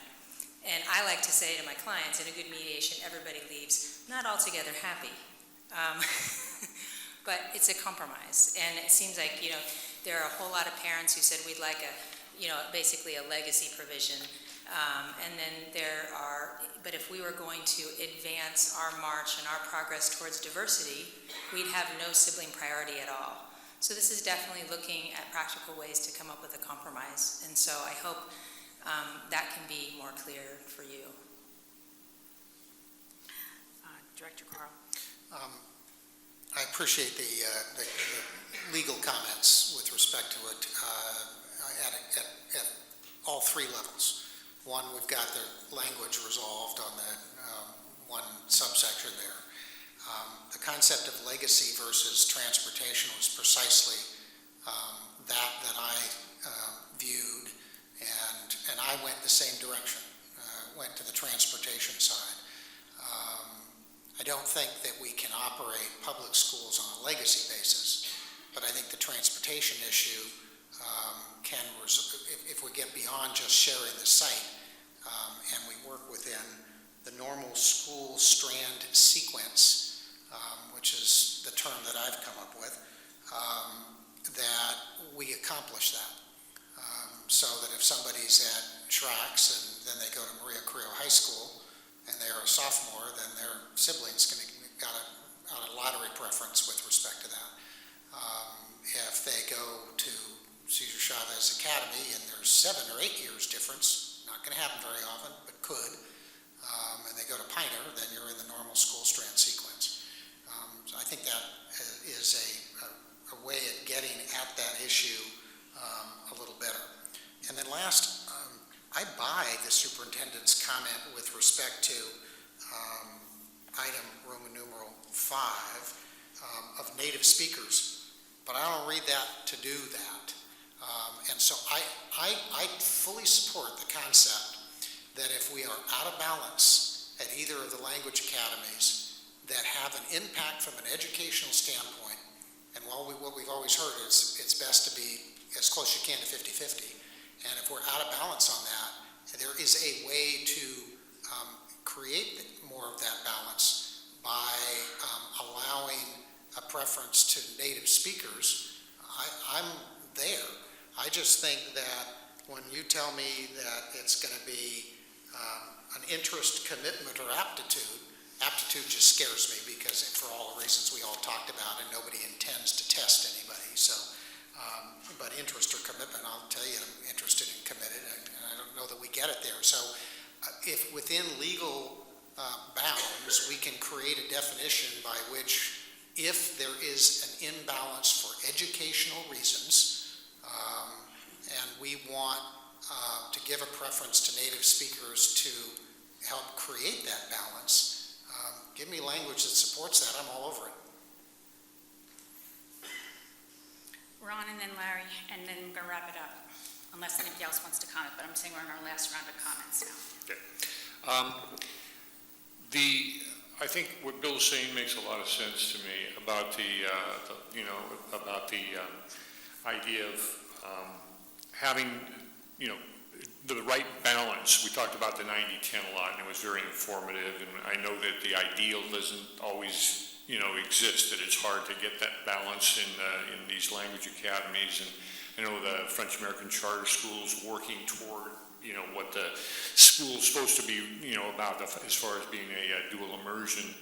And it just seems to me like, we talked a little bit about this when our consultant was here, that, that the schools are very different, that each site's quite different, the needs are different, and obviously with the language academies, these are different than the other two charters that we're talking about. It almost, I know a lot of hard work went into this. I think the spirit's here on the board regarding wanting that, to increase our balance here. But I think the wording, there's just enough complexity here that we may have to go back and take another look at this in terms of, the comments that were made on the board. I don't know if I can vote on this tonight, is I guess what I'm saying. I forgot who comes next. Larry. Correct. I think we should reword, I liked what Director Carl said. Reword that on the, we're talking about that subsection at the bottom about the language issue. In other words, if it's a language issue, and present that rationale. The rest will take care of itself because they'll want the commitment, and the parents will go away if they don't want to commit. So we don't need any of that. And then secondly, I think after hearing the legal opinion, I think we can go with the transportation rationale that was also presented. That I think that's clear. In other words, if it's a Carrillo student, then no, but or yes, but if it's the way Mr. Carl explained it. And I think I talked to Mr. Williams about the inclusion, another board member remarked, and I think it was just a mere matter of getting him into the room when these rationales were made as to the legal arguments and kind of what we're hearing now, I think. And he's shaking his head. So then I think that process would have he could have gone out of the room going, I don't agree, but at least he feels like he's been heard, and the other way he didn't feel like he was heard. So I think he feels like he's heard now. He's smiling anyway. So okay, thank you. Well, I can say that I agree with the elimination of the out-of-district free and reduced eligibility. If Roman numeral 5 really helps create a better bilingual school, I think that I want to stay with that. I don't agree with the things that are being said here tonight. I agree with the compromise that is being suggested of 4 years. We have a situation here where we are trying to increase diversity, and I think Jen Close said it best when she said if we were really going to do that, there wouldn't be any sibling exceptions at all. And what our district is doing, I think, goes above and beyond the norm, as Mr. Ye has said to us. In terms of a lot of schools don't report said that, you know, a lot of school districts, or maybe it was Stephanie who had said it, a lot of school districts don't make exceptions at all for their charter schools. I spoke earlier about being over at Maria Carrillo High School today and listening to speeches and poems and songs that the students had written, but one of the most moving things was a movie of Martin Luther King's speech, and it was one of his lesser-known speeches, but he talked about African Americans being asked to wait. Just wait. It'll all work out. Just wait. It'll all work out. Well, I think we have an opportunity here to do what's best for all kids. I mean, we have I like the idea that the wording was changed to if you're on the same campus, because whether or not this would happen to be like a 5 through 8, the French American Charter, the Arts Charter, those are elementary schools that were specifically developed to be K-8s by the founders of those schools. That's what they wanted. They wanted K-8 elementary schools. That's what they have.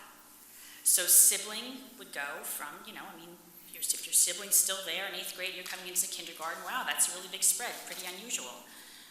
Wouldn't happen very often, but then it would apply. I think in this case, we're covering that here because if you have a sibling at Rincon Valley Middle School, well, that gives you a leg up on getting into the school. Transportation is something that I think if any family wants something bad enough, they make it happen. And as far as students coming from the west side and needing transportation, needing additional support, I don't think we're giving them enough credit. I think the parents who are going to be seeking out this school are parents just like all of you who want what's best for your student. And we started this whole discussion, and it's the law that we should be giving everybody equal opportunity and equal access.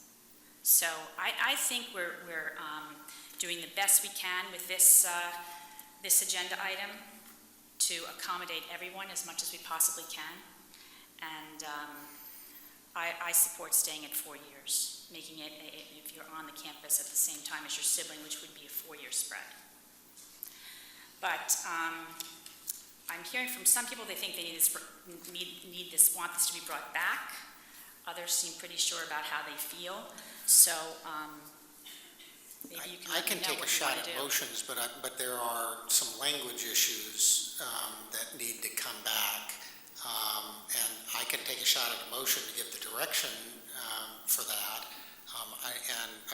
Let me tell you what I would do. What I would do is I would make a motion to eliminate Roman numeral 3, separate motion all in itself. I think that passes. I hear that. Second motion would be that our sub-action 2, that we would accept that, but to the extent that it gave a preference to native speakers if there's an imbalance that impacts the optimum educational environment. I think you guys need to, I think from a legal perspective, we need the language that does that. And I'm certainly not going to write it up here, and I don't think staff wants to sit here and try to write that. So I could do a motion that that's the concept, and that all we're looking for then is the legal language that applies for that, and then that would be a consent item. And then my third motion would be on sub-action 1, that we take B, and that we add the language after lottery being conducted, or are within the normal school strand sequence of that charter school. So I could give you the language for that, and make part of that motion that if there's a better way to say that, you got the concept, if there's a better way to say that from a legal perspective, that could be brought back along with the sub-item 2 for consent. So I give you the choice. I can do that, give you the direction, or let you just bring it all back and we'll do it again next time. I have a procedural suggestion. Okay. I think certainly two primary options. Certainly making a motion in the way you just articulated, I think gives staff sufficient direction to finalize language on the two primary areas that you identified.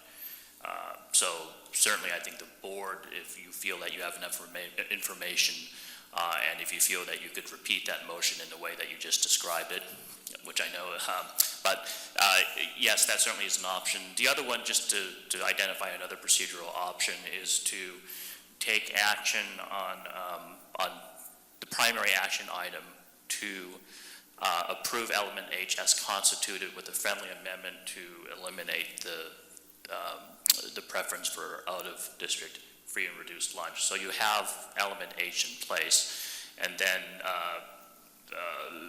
if the feeling among the board is that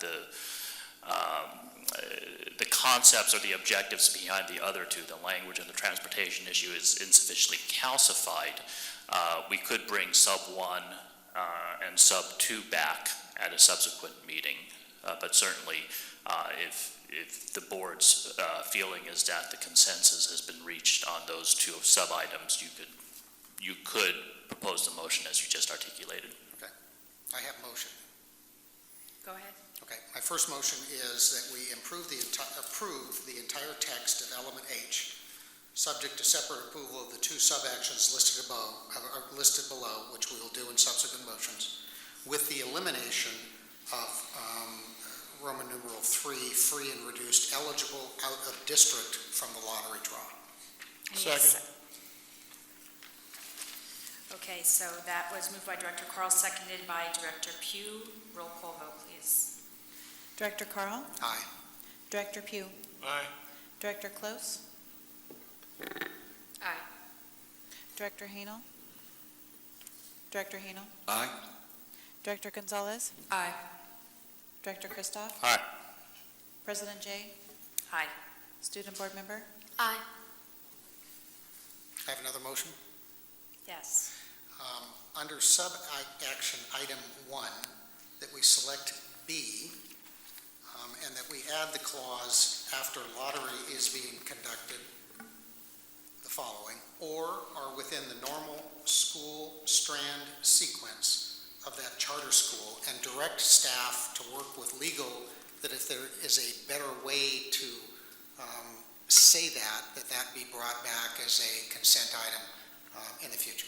So just for clarity, I'm sorry, go ahead, Secretary. Second. So point of clarification, school strand sequence would be? Comstock, Piner, Rincon Valley. Okay, fine. Thank you. Rincon Valley, Maria Carrillo, Santa Rosa Arts Charter, Santa Rosa High School, or Santa Rosa Middle School, Santa Rosa High, French American Charter, same. And that may change over time, but. Okay, so that was moved by Director Carl, seconded by Director Pugh. Roll call vote, please. There's some questions. Oh, I'm sorry, Jen.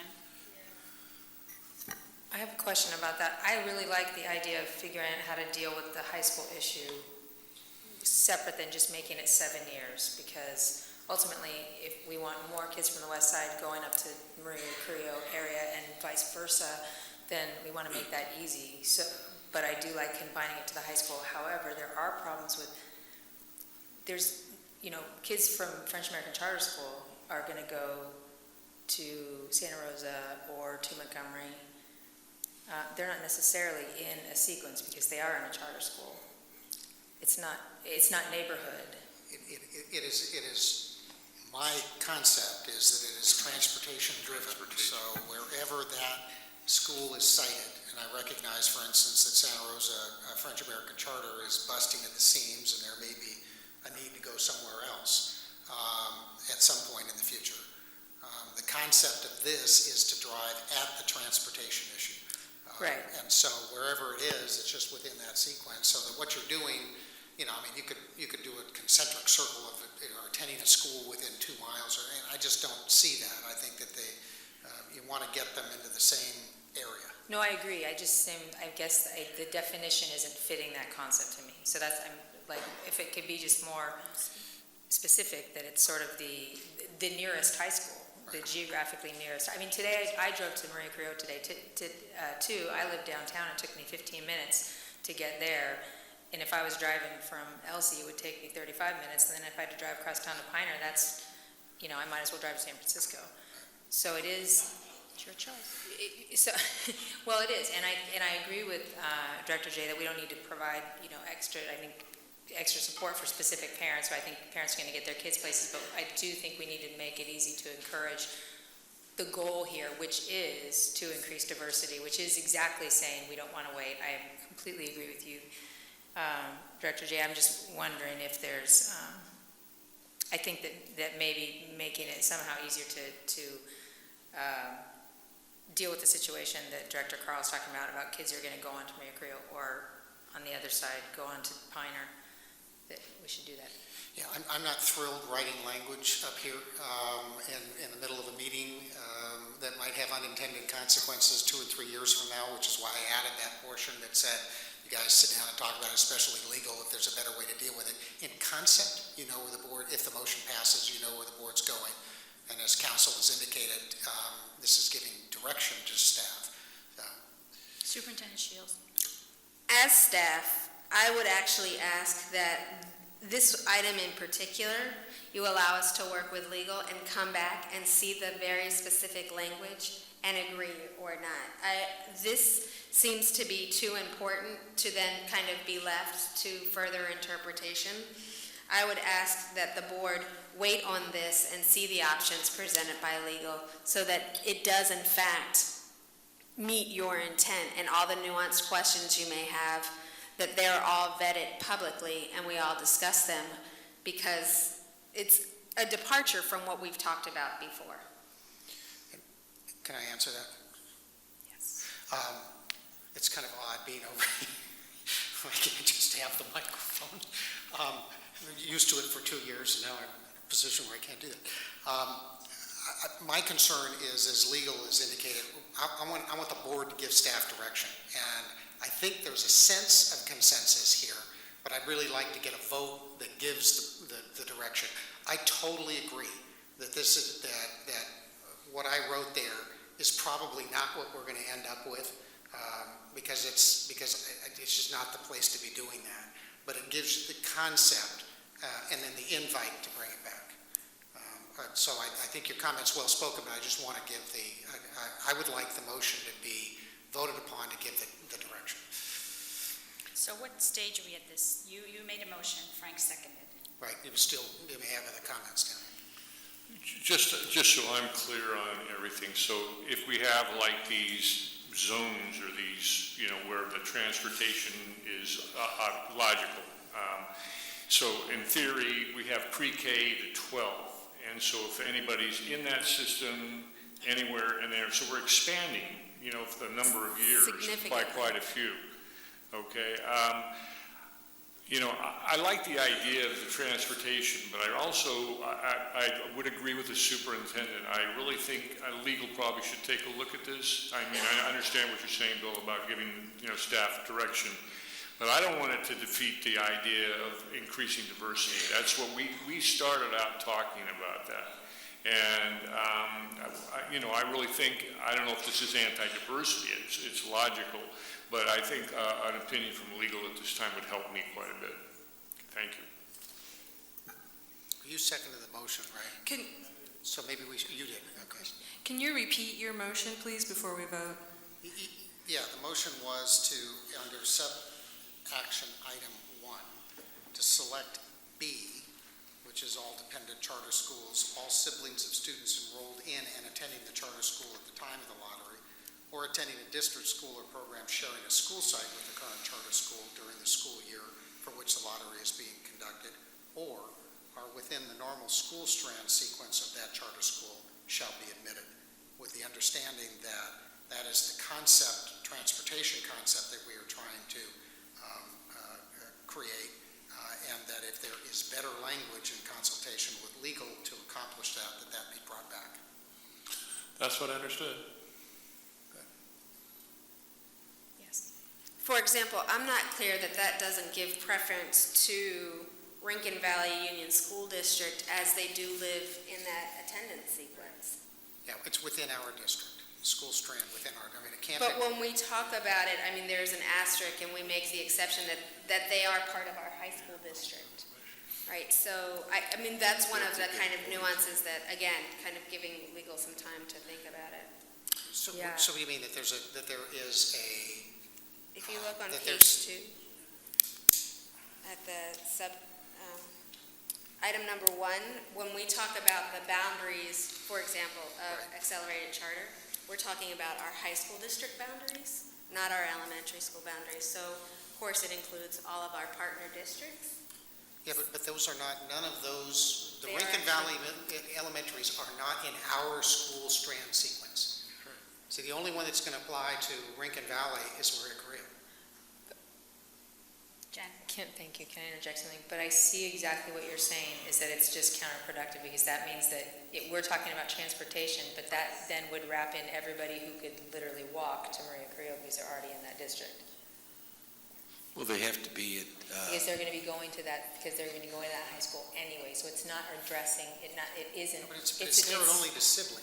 It's not opening something else up, it's just Oh, no, that I they're only in the understand, sibling. but it's still not, but it's not, we were talking about, like, what was compelling to me is you're saying there's someone driving from Elsie, which is 35 minutes away from Rio Creo functionally, and even 40 minutes from Strax probably, and so, but if you are, if we say, so long as they're at Maria Carrillo, so it's not addressing that anymore, it's addressing that, but also the people who live down the block from Maria Carrillo, so it's, I might be backing away from this now.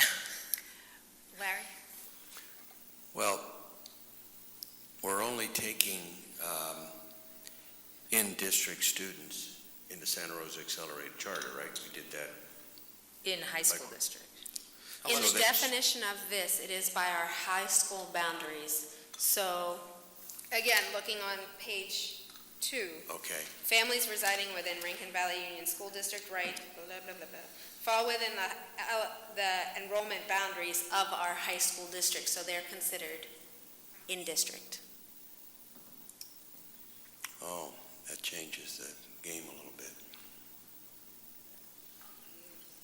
No, wait a second. That footnote only relates, because it's item 1 footnote, has nothing to do with the draw aspect of it. It has a difference to do with what's in district or out of district, which goes to the education code that I cited. So the sentence is, applicants residing within the boundaries of the Santa Rosa City Schools elementary or high school districts shall be designated district residents. Right. So I don't think that has the impact on this. That's not what we're talking about. Let's do this. Let's vote. I'm going to withdraw the motion. No, well, I got another. Is that okay with you? Maybe. No, I get the concept, but I want to give staff direction, and so I'll withdraw the motion, and the seconder agrees. So I have a new motion. Okay. Motion is that we want to accept sub-action item 1B, but we want to include language that allows for a recognition of transportation issues, and we have provided some suggested language, but we will leave it to staff and council to bring back language for review of the board. Second. That works. Okay? That help? Okay, motion was made by Director Carl, seconded by Director Pugh. Well, maybe after the vote. I just want to make sure if legal has any questions to ferret from the board, that he has an opportunity to do that, so he is most clear about whatever the vote the board takes, as he will be crafting the language. I think I'm clear from the direction, though I might review the transcript of the meeting once or twice. I do think that this replacement motion is more appropriate because the devil's in the details, and I don't think that the full ramifications of any proposed language will become apparent until it's on the printed page. That's fine, okay. Call for the question. So roll call vote, please. You took the, wait. You made the motion. Frank You seconded the motion, Yes. right? Right. Lori, do you know the motion? Lord, is there something? Oh, okay. I'll help you. Okay, roll call vote, please. Oh, you're right. Yeah, that's. Thank goodness. Okay, here we go. President Carl, I'm sorry, Director Carl. Old habits die hard, huh? He's slumming it. Yeah, rubbing it in. Aye. Director Carl. Director Pugh. Aye. Director Close. Aye. Director Hanel. Aye. Director Gonzalez. No. Director Christoph. Aye. President Jay. No. Student Board Member. Aye. And I have another motion. Okay. Director Carl. And it isn't to adjourn. The last one relates to sub-action item 2 regarding charter schools offering dual emergent language programs. That we agree that there should be a preference for native speakers if there is an imbalance that impacts optimum educational environment, and we direct staff with counsel to prepare language that will accomplish that objective. Second. Okay, that motion was made by Director Carl and seconded by Director Hanel. Director Carl. Aye. Director Hanel. Aye. Director Close. Aye. Director Gonzalez. Aye. Director Christoph. Aye. President Jay. Aye. Director Pugh, sorry. Aye. President Jay. Aye. Student Board Member. Aye. Okay. I have a question, though. Go ahead. I'm sorry to ask the question, but when is this policy that we just diced and parsed and made it work, is this now the policy of the district? Because it won't be too long from now that there will be lottery drawings at our elementary sites. And so my question is, what is the direction in the interim period? I don't know when lottery takes place. Dr. Guzman, could you tell us? Yeah, for majority of the charter schools, the lottery will be taking place towards the middle of February. For one of our other charter schools, it'll occur a little bit later, so I would like some direction. I'm sure we've taken all of this. My question is, if my understanding is correct, that we will be bringing this back on the 28th for consent for those two sub-action items, so that we will be able to implement that for this year's lottery. Thank you. That's what I would hope. At the very least, we'll bring it back for action. It may, if you feel the need to discuss it further, certainly that can happen, but it will be brought forth as an action item for the board. I apologize. No. That was a correct sense of where we were going, but I think we changed midstream, and so that's where we were trying to go. Okay, so we will come back on the 28th with an action item, and we'll be running our lotteries with that new item. Well, Thank you. Thank you. Thank you. Okay. Let's see. We're now on to, Mr. Ye, thank you very much for your presence here tonight. John, thank you for being here tonight. Thank you. And see you soon. Yes, and see you soon. 2 weeks. Okay, so now we move on to F4, which is approval of firm to develop the district facilities master plan. Superintendent Shields.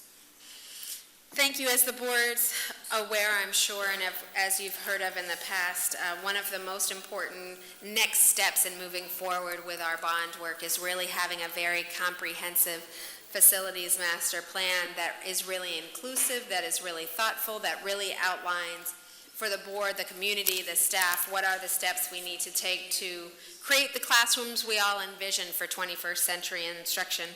And so there was a detailed process that followed legal, of course, and of course was inclusive. It was an inclusive panel looking at who potentially would fill this role, and we bring forward as nomination, a recommendation to the board. Any comments or questions on this? Seeing none, is there a motion? So moved. Second. Moved by Director Hanel, seconded by Director Christoph. Roll call vote, please. Director Hanel. Aye. Director Christoph. Aye. Director Close. Aye. Director Carl. Director Aye. Director Gonzalez. Aye. Director Pugh is out. President Jay? Aye. Student Board Member? Aye.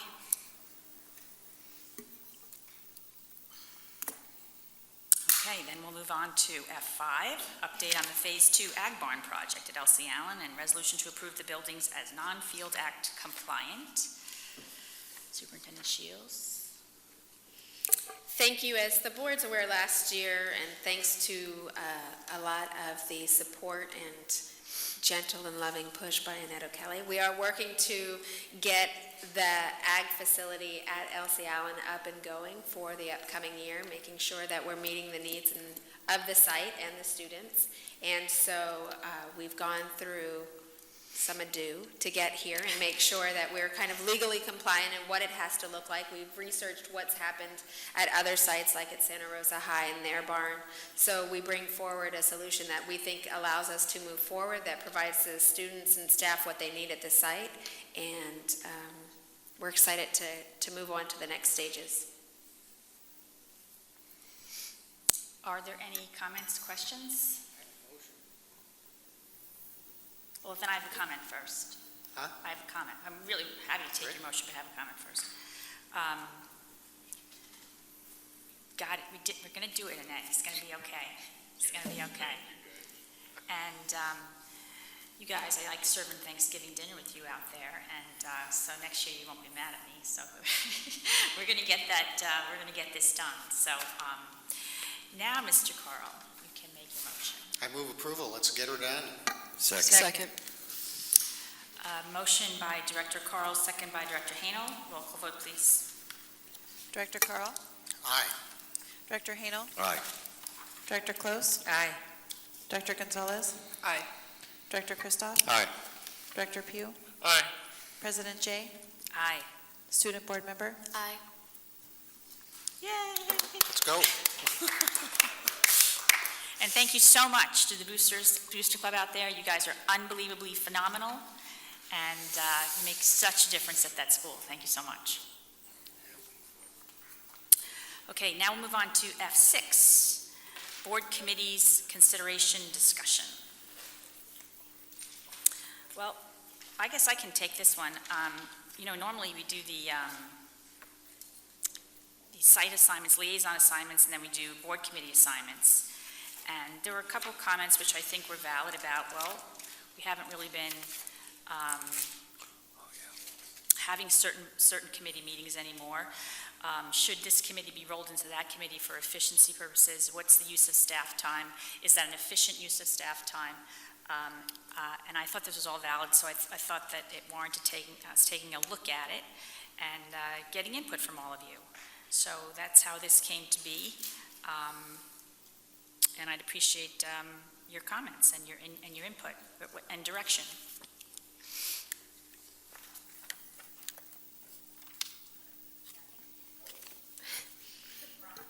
As far as the general concept of committees, can I talk about that too? Sure. You know, I have heard people, a couple comments that, you know, the committees are, you know, just an extra layer of bureaucracy and so on top of things. And the more I thought about our committee system, and then actually it was fun reading the history of these because I wasn't here when they were all created, but the thoughts and the language of people and so on, it goes back quite a ways, of course. But I really think it's a very important and an increasingly important part of who we are now under the LCAP, and the whole idea of local control and accountability and transparency for me is extremely important. I think the committees, the concept of committees gives a chance for intimacy. It gives a chance for a lot of people to step forward and talk to the community where they may not feel comfortable or they may not, because confined by the agenda, be able to go ahead and speak. It brings people forward that might have expertise in certain areas. And so I really am in favor of it, and I think maybe we need to revisit the functions of the committees. And at one time I even said, well, what's the function of the green team now? We haven't met for a while, and it seems like we're so busy with the other changes that maybe it should be folded into facilities or eliminated. But then I started thinking about the ideas, the concepts that were in that document that Bill was very much a part of. And I thought to myself, you know, there are some very good ideas there. There's some very important things, maybe, you know, a transfusion of sort once we get things going here under our new finance system, but I really think there is a place for that. And I think there's a place maybe where we can connect. I was thinking more like in the area of curriculum or instruction. I mean, it's such a vast area, and as I go around, I've gone around recently and talked to elementary school teachers and principals. Somebody like myself that was very much into curriculum for so many years, I just felt that there's so much to learn, and it's just such an important area of what we're doing, and it would be a wonderful way for the community to connect and for people to get to know each other and good ideas to come forward. So anyway, I'm talking in generalities. I would love to see us continue it, maybe revise some of the functionality of our committees, but I really think it's an important part of the process and offers an awful lot to the community as well as ourselves. Bill, Jen, Larry? A couple of things. The board, when I read the board charges for facilities and for finance, they talk about 2 board members making up the committees. I suspect that's just a historical document and isn't our policy anymore. I didn't go bother to look at the policy, but I know that we have 3, and I think the 2 was because that's when we were 5 on the board. So I don't think that's what our policy is, but I appreciate the historical aspect of it. I do have some concern that we not overload staff with a lot of work. And I agree with Director Christoph. I think there's some areas where there's some significant value. For instance, over the course of the next few years, the facilities committee is going to be back up and running to a great degree. And I can tell you that a lot of the stuff that we used to do there, especially that was bond related, was vetting, you know, the bid process and various other things to be doing once the priorities have been established through the community and the board. I mean, we don't want to be establishing policy at committee levels, but I think that in the past has proven to be a very important tool for Steve's office to be able to get a lot of stuff done and not overload the board with respect to that, with the emphasis on the priorities having been established. I'm not convinced that the finance committee is something that is all that valuable anymore. I think we're on a pretty good run with respect to information flow to the board, and I'm not finding that the finance committee has really been a necessary committee in the last couple of years, so I'm really open to discussing that especially within the context of what Director Christoph says is what could these provide. The green team is something that I think is valuable. It may fold into the facilities. It may make some sense to do that. I think the Community Outreach and Career Pathways, I think, has been a valuable committee, but I haven't sat on it in a long time, so my understanding of what gets accomplished there for staff direction, et cetera, and vetting of things before it gets to the board, I'm not really the best to speak to, and so I think other members that have been on that would be valuable. So I'm very open to seeing some looks at function, for hearing from staff that maybe there are ways to tweak these. I wouldn't do away, however, with the committee structure as a whole. Jen.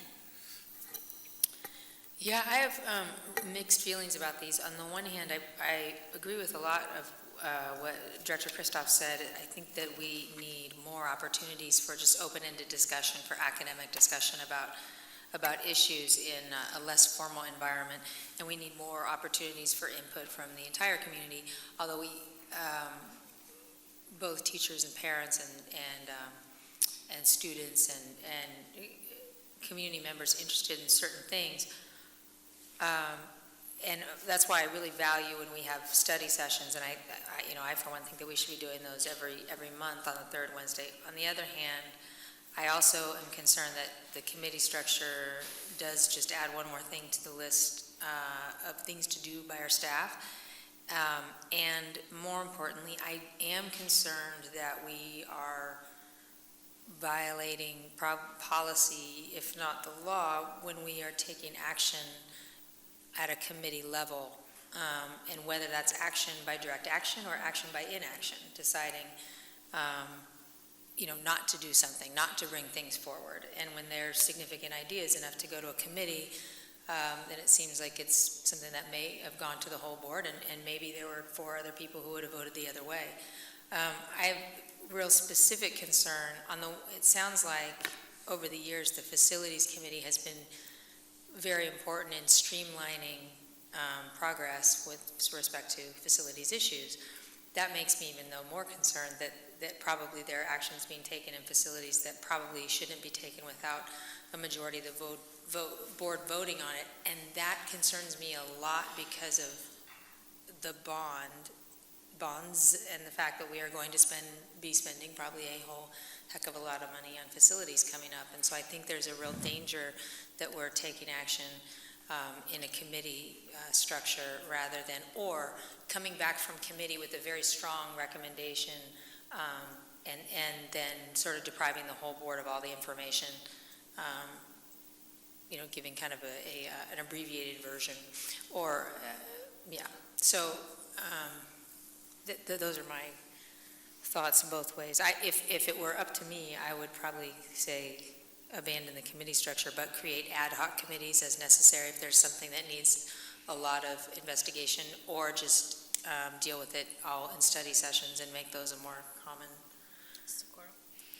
So just to share a staff perspective, for example, for CTE, the entire board repeatedly has expressed high interest in this area. So it's something that, for example, when we do it in committee, we know we have to do it again really almost verbatim for the entire board, because there is information that the entire board has said is critical, like it's one of their highest interests. So for things like that, it's unclear to us what the charge of that committee is when the rest of the board has expressed kind of a deep level of interest. Similarly, for the bond work and then for facilities, again, the board, with the millions of dollars that we'll be spending, the issues that the board has to decide really are issues, as we've been told, and at the next meeting, legal counsel will be here to speak more to this, really are things that should be coming to the full board in many instances, because the full board has the right to hear the information. And because these are subject to the Brown Act, they are the boards meeting in public. This actually is probably our most public setting. It's televised, it's in a certain place at a certain time, and so really thinking about what is the most transparent, and it might actually be the ones that are the most public. So they're just things to be considering. They're there's food for thought. So the series, as you'll see kind of in this meeting, they're food for thought. This might be the most current policy, the ones that say the wrong amount of board members. There really wasn't, what you see in terms of board policy is what we could find at the time, right? So there could be others, but as we've mentioned to you before, I think, that kind of updating gamut is an ongoing issue in terms of having the manpower to get the right things, and now we're talking historically, on the website. So this was the most current information that Lori could find, and I appreciate her time and attention trying to go back however we could to find kind of where these originated from and capture that. The other thing really, and I am sorry I didn't include it in kind of a thought question, it's really about trust. Do the 4 who don't receive the information, one of the kernel tenets kind of governance is that everybody's receiving all the same information, and the committee structure by definition allows certain members to receive more information and be privy to more information at different times than others, and that really is just a discussion and consideration for the board. Larry. Donna, thank you for bringing this forward. I think it's an important discussion. I think the problem of committees, and Ron had a really good point about committees, it does foster further investigation and exploration and allow people from the community to come forward. But it also can lead to micromanaging the district because staff is there and you can have now 3 board members really say, well, that should go in front of the board, this shouldn't. So not everybody gets to hear everything. I think we should form committees if the staff, after what I just listened to Socorro, after staff, like if Steve Eichmann says, we really need a facilities committee because this will help in the bond work in getting, and presents the reason why, then that we might approve that. But in consideration of all those legal issues. But I think a lot of these issues, I know career pathway and probably the bond too, would be something we all need to hear at a study session. So that's kind of my thoughts about it. Of course, the teacher advisory is a whole different matter. That doesn't really apply to this. Frank? The bond oversight committee, that's still in progress, right? I mean, it's being developed. Okay, that's good to know. The California School Board Associations is a membership organization, so they never really make really hard decisions that pit their membership against the ownership of the organization. So it's always sort of curious on this particular issue. It's always been the thought and notion that it is best not to have a committee structure. Historically, that had been the case. And when the board was much smaller, we started the committee structure because just to handle otherwise we were here to midnight regularly, which wasn't really good. That's why we have the 10 o'clock rule now. But if there is to be a committee, the facilities committee is important to have, in my opinion. I think based upon our auditor's report tonight, which I'm really concerned about, to convey publicly in a written document that there's been a communication with the board is just flat wrong. So there are issues about creating audit committees that can select the person, select the firm, show independence between the administration and the auditor, because the auditor is at the whim of really the district, and that's really the superintendent and staff.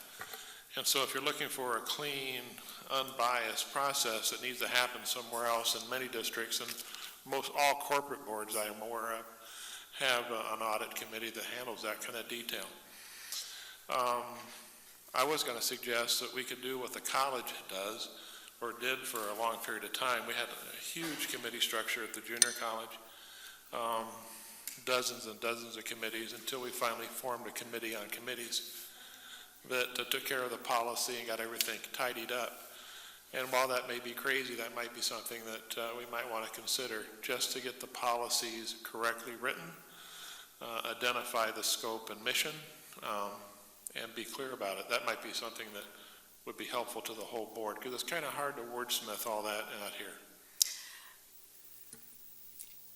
I agree. I think that, and that would be an ad hoc committee that could just meet, get that job done. One of the things that bothers me about our committees is the fact that not everybody hears the same information at the same time. And when I'm on that committee, I'm fine with it. It's a good committee, everything's fine.